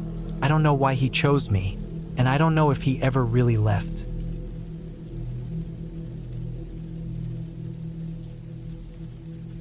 I don't normally take vacations alone, but that year was different. I had gone through a breakup that hit me harder than I expected, and I just needed to disappear for a while. Not in the dramatic sense, just get away from everything familiar. No city noise, no phone calls, no faces I knew. I wanted silence and trees and maybe some rain hitting the roof while I lay in bed. That kind of quiet. I booked the cabin through a listing I found on a small website that promoted off-grid rentals. It wasn't one of those polished Airbnb places with hot tubs and mounted deer heads. This was more raw. The pictures were grainy. The description was minimal. Just said, private off-grid cabin, 15 miles from nearest town, with stove, no Wi-Fi, no electricity, bring supplies. It was exactly what I was looking for. I packed dry food, a solar-powered charger for emergencies, a lantern, a portable stove, and a couple of books. I brought a journal too, thinking maybe I'd write something. I had 3 weeks off work, and I told myself I'd stay the full time. Just me and the trees and the wind. I drove for hours. The last stretch of road wasn't paved. It twisted deep into the woods and narrowed so much I had to fold in my mirrors at times. The trees leaned in close like they didn't want to let me through. I kept checking the directions I'd printed. There was no phone signal anymore, just a dot on a map and the sound of tires crunching gravel. I arrived around mid-afternoon. The sun was still out, but it was lower, slanting through the trees. The cabin looked older than it did in the pictures. Darker wood, sagging roof, a single small window. The door creaked when I pushed it open. Inside, it smelled like dry wood and something faintly sour, like damp clothes that had been left too long. But it wasn't overwhelming, just old. There was one room, a bed against the wall with a thin mattress, a small table, a chair, a shelf with a few old canned goods, a wood stove, no sink, no toilet. The outhouse was behind the cabin, about 30 feet into the trees. It was leaning slightly and had a warped door that didn't close right, but it would do. I brought in my gear and set up quietly. I made tea with the portable stove, sat on the wooden step, and listened. There were birds somewhere deeper in the forest. A squirrel ran up a tree. Everything else was still, the kind of quiet that made you feel like you were somewhere forgotten. The first night was peaceful. I made some soup, read for a while, then crawled into bed early. It got cold fast after sunset, and I didn't want to mess with the wood stove that first night, so I layered up and tucked in. I thought I'd have trouble sleeping, but I was out before I knew it. I woke up around 3 a.m. to a sound outside. Not a bang or a scream or anything dramatic, just a faint crunch, like someone stepping on leaves. I held still. I figured it was an animal, a deer maybe, or a fox. I waited, breathing slowly. The sound didn't come again. I eventually fell back asleep. Over the next few days, I settled into a rhythm. Wake up, cook something simple, write in my journal, read, take short walks through the woods. It rained on the third day, and I stayed inside, listening to the soft tapping on the roof. It was exactly what I needed. I felt like I was slowly melting out of the stress I'd brought with me, but little things started to feel off. On the fourth morning, I went to grab my lantern and found it hanging on a different hook than where I'd left it. I always hung it near the stove, but now it was by the door. I told myself I must have moved it and forgotten. No big deal. That night, I heard footsteps again. Clear this time. Soft, but heavy enough to know they weren't animal steps. I stayed still in bed, eyes wide open, waiting. They circled the cabin once, then stopped. I didn't move for over an hour. I just lay there, heart pounding. Nothing else happened. The next morning, I checked the ground around the cabin. The soil was soft from the rain. I thought I might see tracks, but the leaves made it hard. Still, I saw one spot, just one, where the leaves looked pressed down like something had stood there. I tried not to think about it too much. That afternoon, I did something stupid. I tried to convince myself that I was just being jumpy, that my city nerves weren't used to forest sounds. So I left my book open on the table and drew a line on the edge of the cover with my pen. Just a small mark, one that I'd know wasn't there before. When I woke up the next day, the book was gone. Not moved, gone. I tore the place apart, checked under the bed, under the mattress, behind the shelf. Nothing. I even checked outside, thinking maybe it somehow fell out and I didn't notice. But that made no sense. I hadn't opened the door once during the night. I sat on the floor, staring at the empty table for a long time. Then I packed a small bag with essentials and hiked back down the road to see if I could get cell signal. I walked for over a mile before a single bar flickered on my phone. I called my brother and told him everything. He laughed it off, told me maybe I sleepwalked, or I was losing track of things from being alone too long. I wanted to believe him. I didn't. I walked back slowly. I was sweating even though the air was cool. I kept checking behind me like something would be there, but it was just trees. When I got back, the book was on the bed, the same line on the cover, like nothing had happened. I didn't sleep that night. I kept the lantern on and sat in the chair with a knife in my lap. I watched the door until the sun came up. I should have left then. I really should have, but something stubborn kept me there. I told myself I came to be alone, to face myself, and maybe a part of me didn't want to go home feeling like I ran from nothing. The next 3 days were quiet. No sounds. Nothing moved. I started to feel like I imagined it. Like maybe I just had a few bad nights and needed to calm down. Then I found the notebook. It was tucked behind the wood stove, half buried under dust and old spider webs. A small black journal. I wouldn't have seen it if I hadn't dropped my spoon and bent down to look for it. It was filled with shaky handwriting. Short entries. No names. No dates. Just fragments. Some pages were torn. Others were smudged with something that looked like dried water or maybe old coffee. But some words were clear. Saw him again today, watching from the trees. He moved the can. I know I didn't. Tried to lock the door. Didn't matter. He wants me to leave, or maybe he wants me to stay. That night, I slept with the knife again. I put the book back behind the stove. I didn't want to read more. I already knew what it would say. The next morning, I noticed something else. The cabin had no locks. Not on the door. Not on the window. It hadn't mattered before. I felt safe, but now I felt exposed. I wedged a chair under the doorknob and stacked 2 pans against the wall near the window so I'd hear if anything moved them. I didn't sleep. Not really. I dozed off a few times, but every creak made me jolt awake. Around 2 a.m., I heard the pans clatter. I didn't move. Then I heard the window slide shut. Not open. Shut, like someone had been inside. I waited until sunrise, then packed everything in 15 minutes. I left the food, the stove, everything I didn't absolutely need. I took my knife, my phone, and my backpack. I locked the door out of habit, even though it didn't lock, and started walking. I didn't look back. When I finally reached my car, I found something strange. The driver's side door was unlocked. I always lock my car. Always, especially out there. But now it was unlocked. I stood there for a minute, unsure what to do. I opened it slowly. Nothing looked disturbed. I checked the glove box. My registration and spare key were untouched. But there was something in the passenger seat. My journal. I never brought it out of the cabin. I stared at it for a long time before picking it up. I didn't open it. I just threw it into the back seat and got in. I drove fast. Too fast. I didn't stop until I hit the highway and saw other cars again. I didn't go back for the rest of my stuff. I didn't call the listing owner. I didn't even leave a review. I got home and stayed with my brother for a few days. I told him I cut the trip short because the outhouse was too gross and I got bored. He believed me. I threw away the journal. I thought about burning it, but that felt too dramatic. I just didn't want it in the house. I started sleeping with a flashlight next to my bed, and for a while I kept a chair under my apartment door handle too, just in case.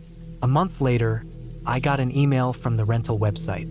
It said the listing had been taken down. I clicked out of curiosity. The page was gone. No details. Just listing removed. I tried searching the cabin's address. Nothing came up. I don't know if what I experienced was something dangerous, or if it was just the forest playing tricks on me, but I haven't gone camping since. I still wake up sometimes at 3 a.m. when the world is quiet, and I think about those footsteps. That single book I never moved. The journal behind the stove. And I always remember the last thing I read before I put it back.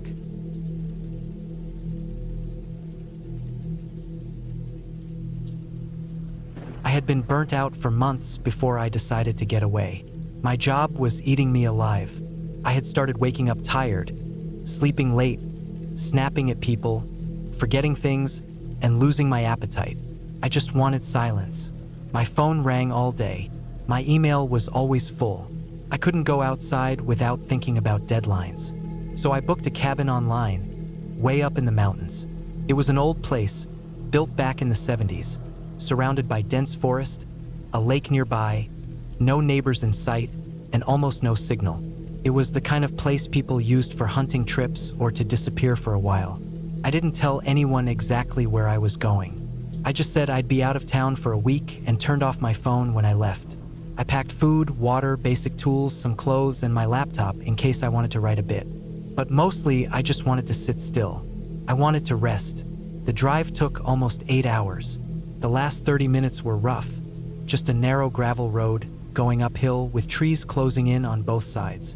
My tires slipped once or twice on some loose dirt, and I had to slow down to almost a crawl. But when I finally pulled up to the cabin, I felt something close to relief. It looked exactly like the pictures. Old wood, slightly warped windows, a crooked porch, and a rusty metal chimney. There was a small clearing around it, enough room to walk without being under the trees. The forest started right past the treeline. Tall, dark evergreens, thick undergrowth. It was quiet, very quiet. No birds, no wind, just the sound of my boots on the gravel and the rustle of leaves when I stepped off the path. I unlocked the front door. The key had been mailed to me a few days before. Inside, it was dusty but cozy. One bedroom, a small kitchen, a fireplace, an old couch, and a wooden table with 2 chairs. The floor creaked. The walls were filled with faded pictures of deer, moose, and forest trails. A bookshelf leaned against one wall with a few worn-out novels and guidebooks. I unpacked my stuff slowly. I set up my food supplies on the kitchen shelf. Canned beans, rice, dry noodles, oatmeal, peanut butter, bottled water, and a big box of protein bars. There was an old gas stove, so I lit the pilot and tested it. Worked fine. The fridge hummed faintly. I plugged in my laptop just to see if there was power. Turned on. The internet didn't connect, but I didn't care. I had enough downloaded movies and music to last me the week. That first night was peaceful. I lit a fire in the fireplace even though it wasn't that cold. I just liked the way it looked. I sat on the couch with a blanket, watching flames crackle and listening to the wind pick up outside. There were no cars, no talking, no lights, just me, the trees, and that little box of a cabin. Around midnight, I fell asleep. The next morning, I went for a walk. I followed a narrow trail behind the cabin that wound through the forest and led down to a small lake. The water was still and glassy. A few birds chirped in the distance. I sat by the water for an hour doing nothing, just sitting. I saw a frog jump into the lake. A squirrel ran past me once. That was it. I did this for the next 2 days. Walk, eat, sleep, read, sit. It was exactly what I needed. The stress started to wear off. My shoulders felt looser. My breath felt slower.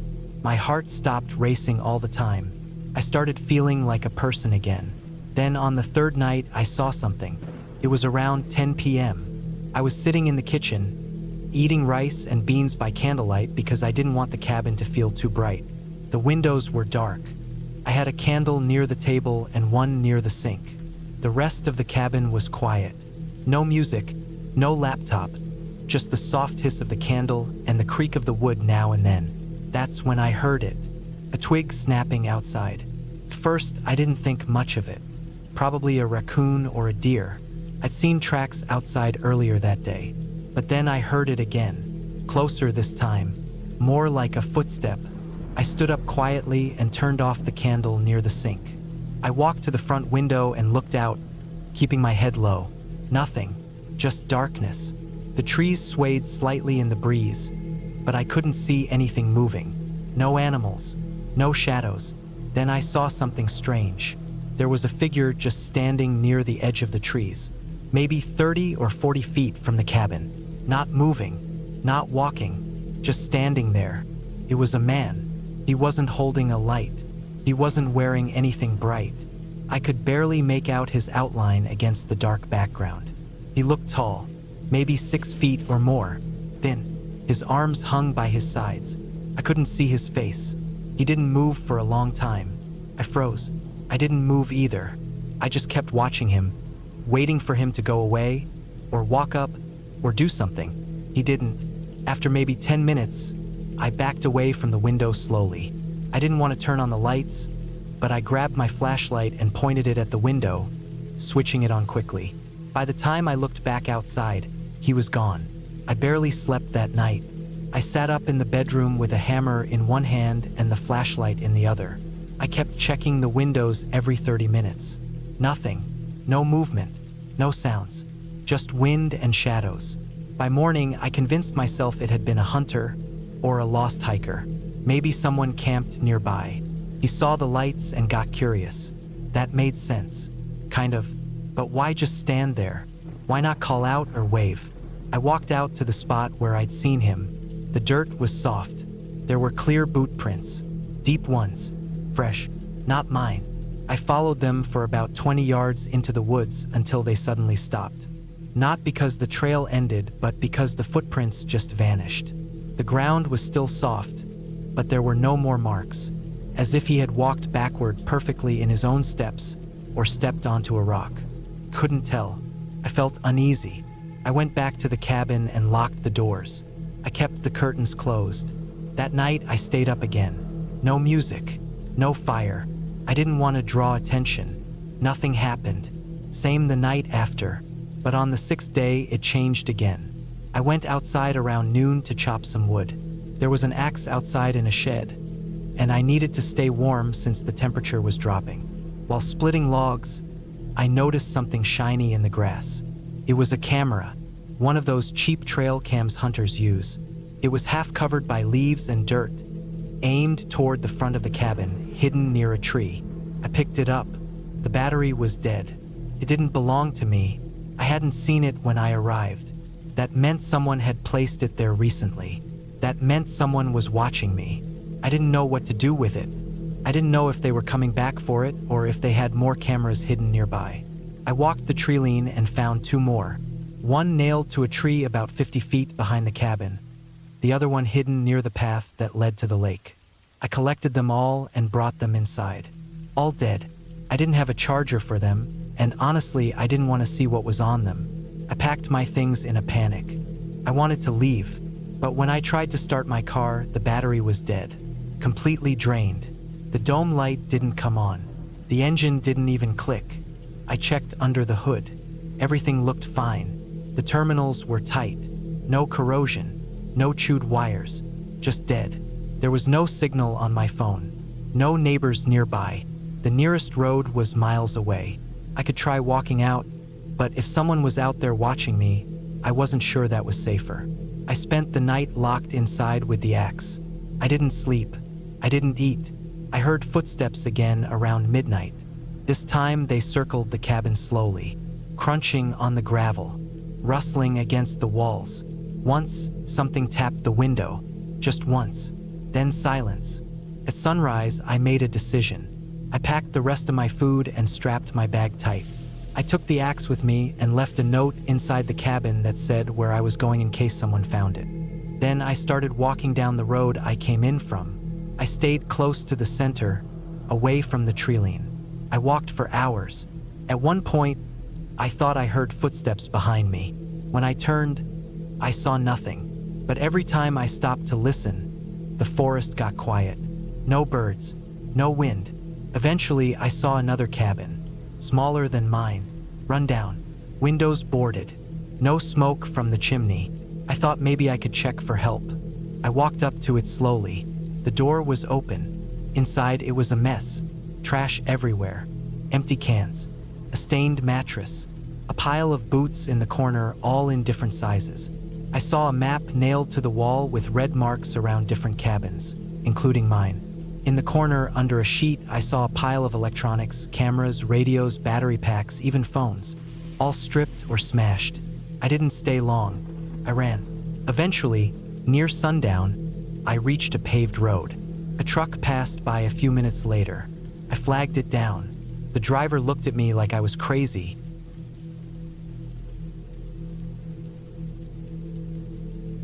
I had no plans for that weekend, and I needed to get away from everything. Work had been dragging me into the same cycle every day, and the city noise was starting to wear on me.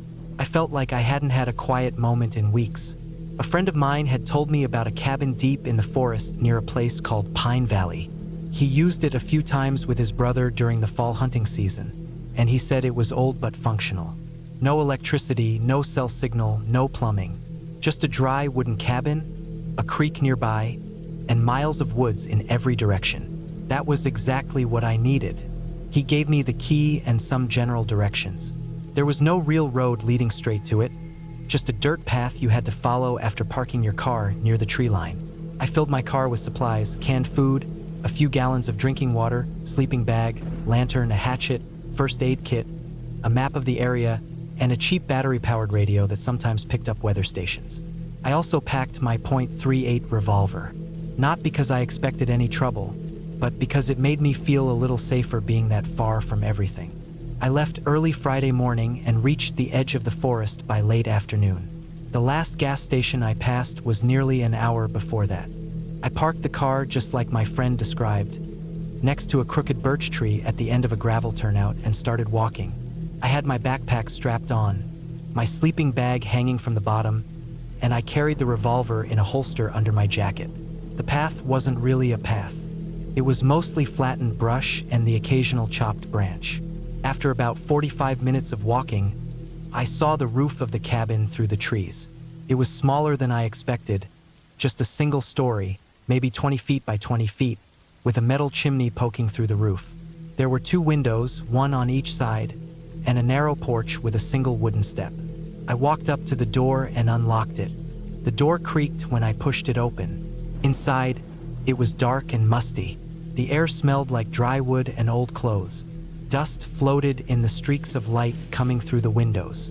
The cabin had one room, with a cot in the corner, a small wooden table in the center, and 2 chairs pushed against the wall. There was a metal stove in the far corner with a pile of firewood next to it and a thick iron pipe leading up through the ceiling. I took a deep breath and set my pack down. The silence hit me hard. It was the kind of quiet you forget exists when you live in the city. No cars, no voices, no hum of appliances. Just the wind outside and the occasional creak of wood settling. Felt good. I spent the rest of the evening cleaning up. I swept the floor with a stiff old broom, dusted the table, and opened both windows to let some fresh air in. I unrolled my sleeping bag on the cot and set up a small lantern on the table. By the time I heated up a can of beans on the stove and sat down to eat, the light outside was fading. The first night was peaceful. I read a paperback by lantern light and listened to the radio, which only picked up static and the occasional weather update. It was supposed to stay clear all weekend. Around 10, I turned off the lantern and laid back. It took me a while to fall asleep, but eventually the silence wrapped around me and I drifted off. I woke up sometime during the night to a sound outside. It was faint, just a soft crunch of something walking on leaves. I held my breath and listened. A few seconds passed, and I heard it again. It wasn't close, maybe somewhere near the trees, but it was steady. One step, pause, another step, probably a deer. I stayed still, waiting, but after a while it stopped, and I didn't hear anything else. I fell back asleep. The next morning, I stepped outside with a cup of instant coffee. The air was cold, and the forest around me was quiet and still. I walked around the cabin just to stretch my legs, and I noticed a small mark on the side of the porch. It looked like a footprint, just a faint one, like someone had stepped on the edge of the wood with a damp boot. It wasn't mine. My boots were dry and the shape didn't match. I stared at it for a while, then shook it off. Maybe my friend had left it when he was here last month. The wood could have held the print longer than I thought. I spent that day exploring. I followed the creek for a few miles, found a rocky area with moss and small frogs hopping around. The sun was strong through the trees, and the breeze kept the bugs away. I didn't see a single person the whole day. That was the point. When I got back to the cabin around 5, I was tired and a little hungry. I warmed up another can of food, this time stew, and sat on the porch to eat. I heard a branch snap in the woods behind the cabin, but when I turned to look, I didn't see anything. I figured it was just an animal again. That night, I had trouble sleeping. I kept thinking about that footprint. I told myself it was nothing, but every little creak of the cabin made me sit up and listen. I eventually fell asleep, but it was a restless kind of sleep. I woke up again around 3 a.m. to a sound I couldn't ignore. This time, it wasn't just one noise. It was a pattern. A crunch, then another. Closer than before. Then a long pause. I reached under my pillow and pulled out the revolver. I didn't turn on the lantern. I just sat there in the dark, breathing slowly, trying to hear past the sound of my own heart. A few more steps. This time they were definitely close, just outside the cabin. The porch creaked. I froze. Then nothing. No knock. No footsteps leaving. No sound at all. I stayed like that until first light, still holding the gun. When it was finally bright enough to see, I stood up and opened the door. The porch was empty. I stepped outside and looked around. Nothing. But when I turned the corner of the cabin, I saw something that made my stomach twist. On the dirt near the window, there was a boot print, clear as day, deeper than the one yesterday. Whoever it was had been standing right outside the cabin during the night. I looked out into the woods. No movement, no sound. I waited a few minutes, then walked the perimeter again. There were no other prints, just that one right below the window. I went back inside and locked the door. I sat down at the table, loaded the revolver with shaking hands, and kept it in my lap. I didn't know what to do. I thought about hiking back to the car, but it was almost an hour away through thick woods, and if someone was watching the cabin, I didn't want to get caught walking out there alone. I decided to stay one more night and leave first thing in the morning. That whole day, I didn't relax. I barely ate. I kept checking the windows and stepping outside every 30 minutes. Nothing happened. No sound. No movement. But the feeling stayed with me that something wasn't right. That night, I kept the lantern on. I sat in the chair facing the door, revolver still in my hand. I waited. Around 2:30 a.m., I heard it again. Footsteps, this time slower. Then the sound of something brushing against the cabin wall. A low scraping like fingers dragging across the wood. I didn't move. The lantern flickered a little. My hand was sweating so much I had to switch the gun to the other hand. Then I heard breathing. Not mine. It was faint right outside the wall. Just one long inhale, then a quiet exhale. I stood up slowly and stepped toward the window. I didn't look through it. I stayed to the side and waited. The breathing stopped. Then I heard the sound of someone walking away, into the woods. I didn't sleep that night. The first light, I packed everything up as fast as I could. I didn't even bother with breakfast. I stepped outside and looked around. No one. I started walking down the path, revolver in one hand and my pack bouncing on my shoulders. Halfway to the car, I saw something in the dirt. Another boot print, right in the middle of the trail, facing the direction I came from, like someone had stood there, waiting, watching the cabin. I didn't stop. I didn't breathe until I saw my car. I got in, locked the doors, and drove straight back to the city. For days, I couldn't stop thinking about it. Who was out there? Why didn't they say anything? Why just watch me? A week later, I went back to that gas station I had passed on the way. It was the only place nearby, and I wanted to ask if anyone had seen someone out there, maybe another hiker or hunter. The guy behind the counter was older and didn't seem too interested, but when I described the cabin, he looked up from his paper. He said no one had been up there in years. The guy who built it died a long time ago. I asked if anyone else ever went out there. He said not really. Too deep in the woods. Not worth the trouble. I thanked him and left. But I still think about that footprint. About the breathing. About the person I never saw. I remember that night too clearly.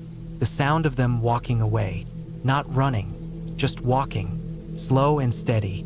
Like they knew I wasn't going to come back. And they were right. I never went back.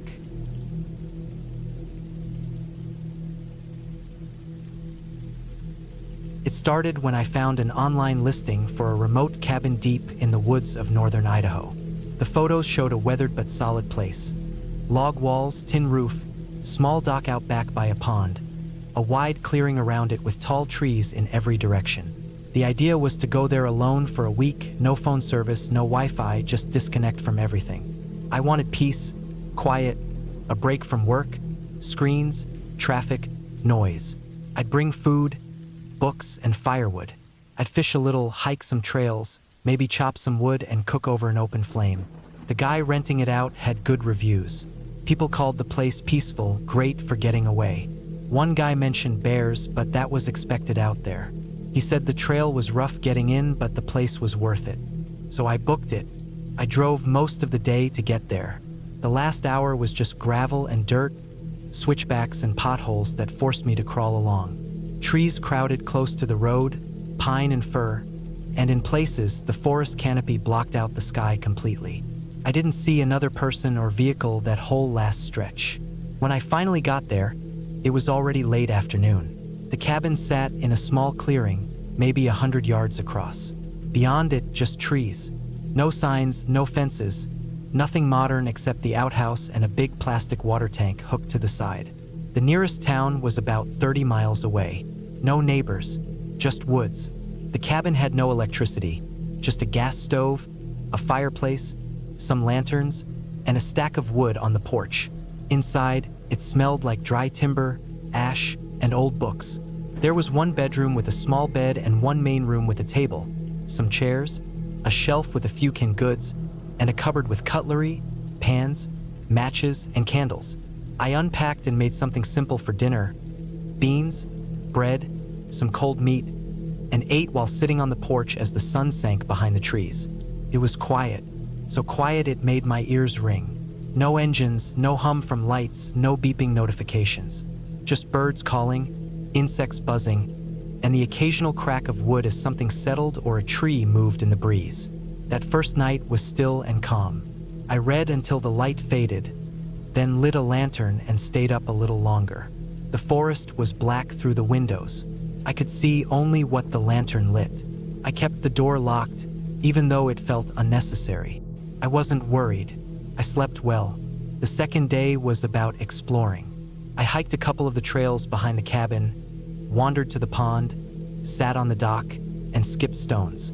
The air was cool and damp. Everything smelled like pine needles, moss, and wet soil. I saw a few deer tracks in the mud and heard something moving in the brush once or twice, but I didn't see anything large, probably squirrels. I spent most of the day outside and only came in when it started to rain a little. I lit a fire in the fireplace, even though it wasn't that cold, just for the sound and the feeling. I made soup on the gas stove, read a few chapters of the book I brought, then cleaned up and went to bed. That night was when things started to feel off.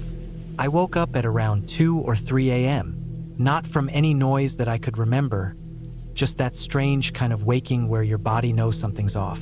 I lay there a while, listening. The fire was out, and the cabin was dark. No wind, no rain, no animals, nothing. It was the silence that felt wrong. Even deep in the forest, there's always some sound: frogs, owls, trees creaking. But it was like everything had stopped. I sat up in bed and tried to shake it off. Told myself I was being paranoid. I walked out into the main room and lit the lantern. It glowed warm and soft, and I stood there a minute, just listening. That was when I saw it. The curtain over the front window had been pulled slightly to one side. Just a little, maybe a few inches. I was sure I had left it closed. I always pulled them at night because it made me feel more comfortable, less exposed. But now there was a narrow strip of glass showing the black forest outside. I froze, just staring at it. I told myself maybe the wind had moved it, or I had left it that way by mistake. But I hadn't opened a window, and there was no breeze inside. My stomach tightened. I walked over and closed the curtain all the way, then stood there with my hand still on the fabric. I stared at the window for a long time, waiting for movement, listening for a footstep outside, a branch snapping, something. Nothing. Eventually, I went back to bed. I didn't sleep much after that. The next morning, I walked around the cabin slowly, checking everything. The front door was still locked. The windows were shut. The clearing was empty. Nothing seemed disturbed, but I still felt like something wasn't right. I decided to do some more hiking to clear my head. I followed a narrow trail heading west, going deeper into the woods. I walked for maybe 2 hours before stopping to rest. I sat on a flat rock and drank water from my pack. When I turned to head back, I saw something that made my stomach twist. There were boot prints, not mine. These were fresher, deeper, and facing toward the cabin. They came from off the trail and crossed where I had been walking. I looked around, trying to guess how recent they were. The ground was damp from the rain the day before. The edges of the prints weren't dry yet. I followed them for a few minutes, but they veered off into the trees and faded. I didn't want to get lost, so I turned back. The whole way back, I kept checking behind me. The woods were quiet, but I felt watched. When I got back to the cabin, everything was still there, untouched, but I couldn't shake the unease. That night, I barricaded the door. It had a heavy wooden bar you could drop across the inside. I also stacked a couple chairs and a metal pot near the door, thinking if someone opened it, they'd knock them over and make noise. I barely slept. I lay in bed listening to every sound. Around midnight, I thought I heard something outside. A crunch, maybe a footstep. Then quiet again. I waited, heart pounding. Nothing happened. Eventually, I must have dozed off, but it wasn't restful. The next morning, I went outside and did a full loop around the clearing. That was when I found the first sign that confirmed I wasn't imagining things. About 30 feet from the cabin, near the tree line, I found cigarette butts. 3 of them, burned down almost to the filter. Someone had stood there long enough to smoke 3 times. Just standing, watching. I don't smoke. I never have. That was the first time I really considered leaving. But part of me didn't want to seem crazy. Maybe it was a hunter, maybe just a lost hiker. Still, why stand that close and not come up to the cabin? I stayed inside for most of that day. I kept the lantern lit even when I didn't need it. I cleaned the place just to stay busy, sharpened the hatchet I had brought, and kept it near me. I didn't cook anything that night, just ate dry food, crackers, nuts, jerky. I didn't want to make smoke or smells. It was the 5th night when things escalated. I went to bed around 10, too tense to read much. I didn't undress, just lay on top of the blankets, listening. Around 1 a.m., I heard the unmistakable sound of footsteps on the porch. Slow, heavy, then a soft creak, the wood shifting. I held my breath and stayed perfectly still. The footsteps moved again, closer to the window. Then I heard a low thump, like someone bumping into the wall. A scrape, another thump, then silence. I didn't move. I didn't even breathe.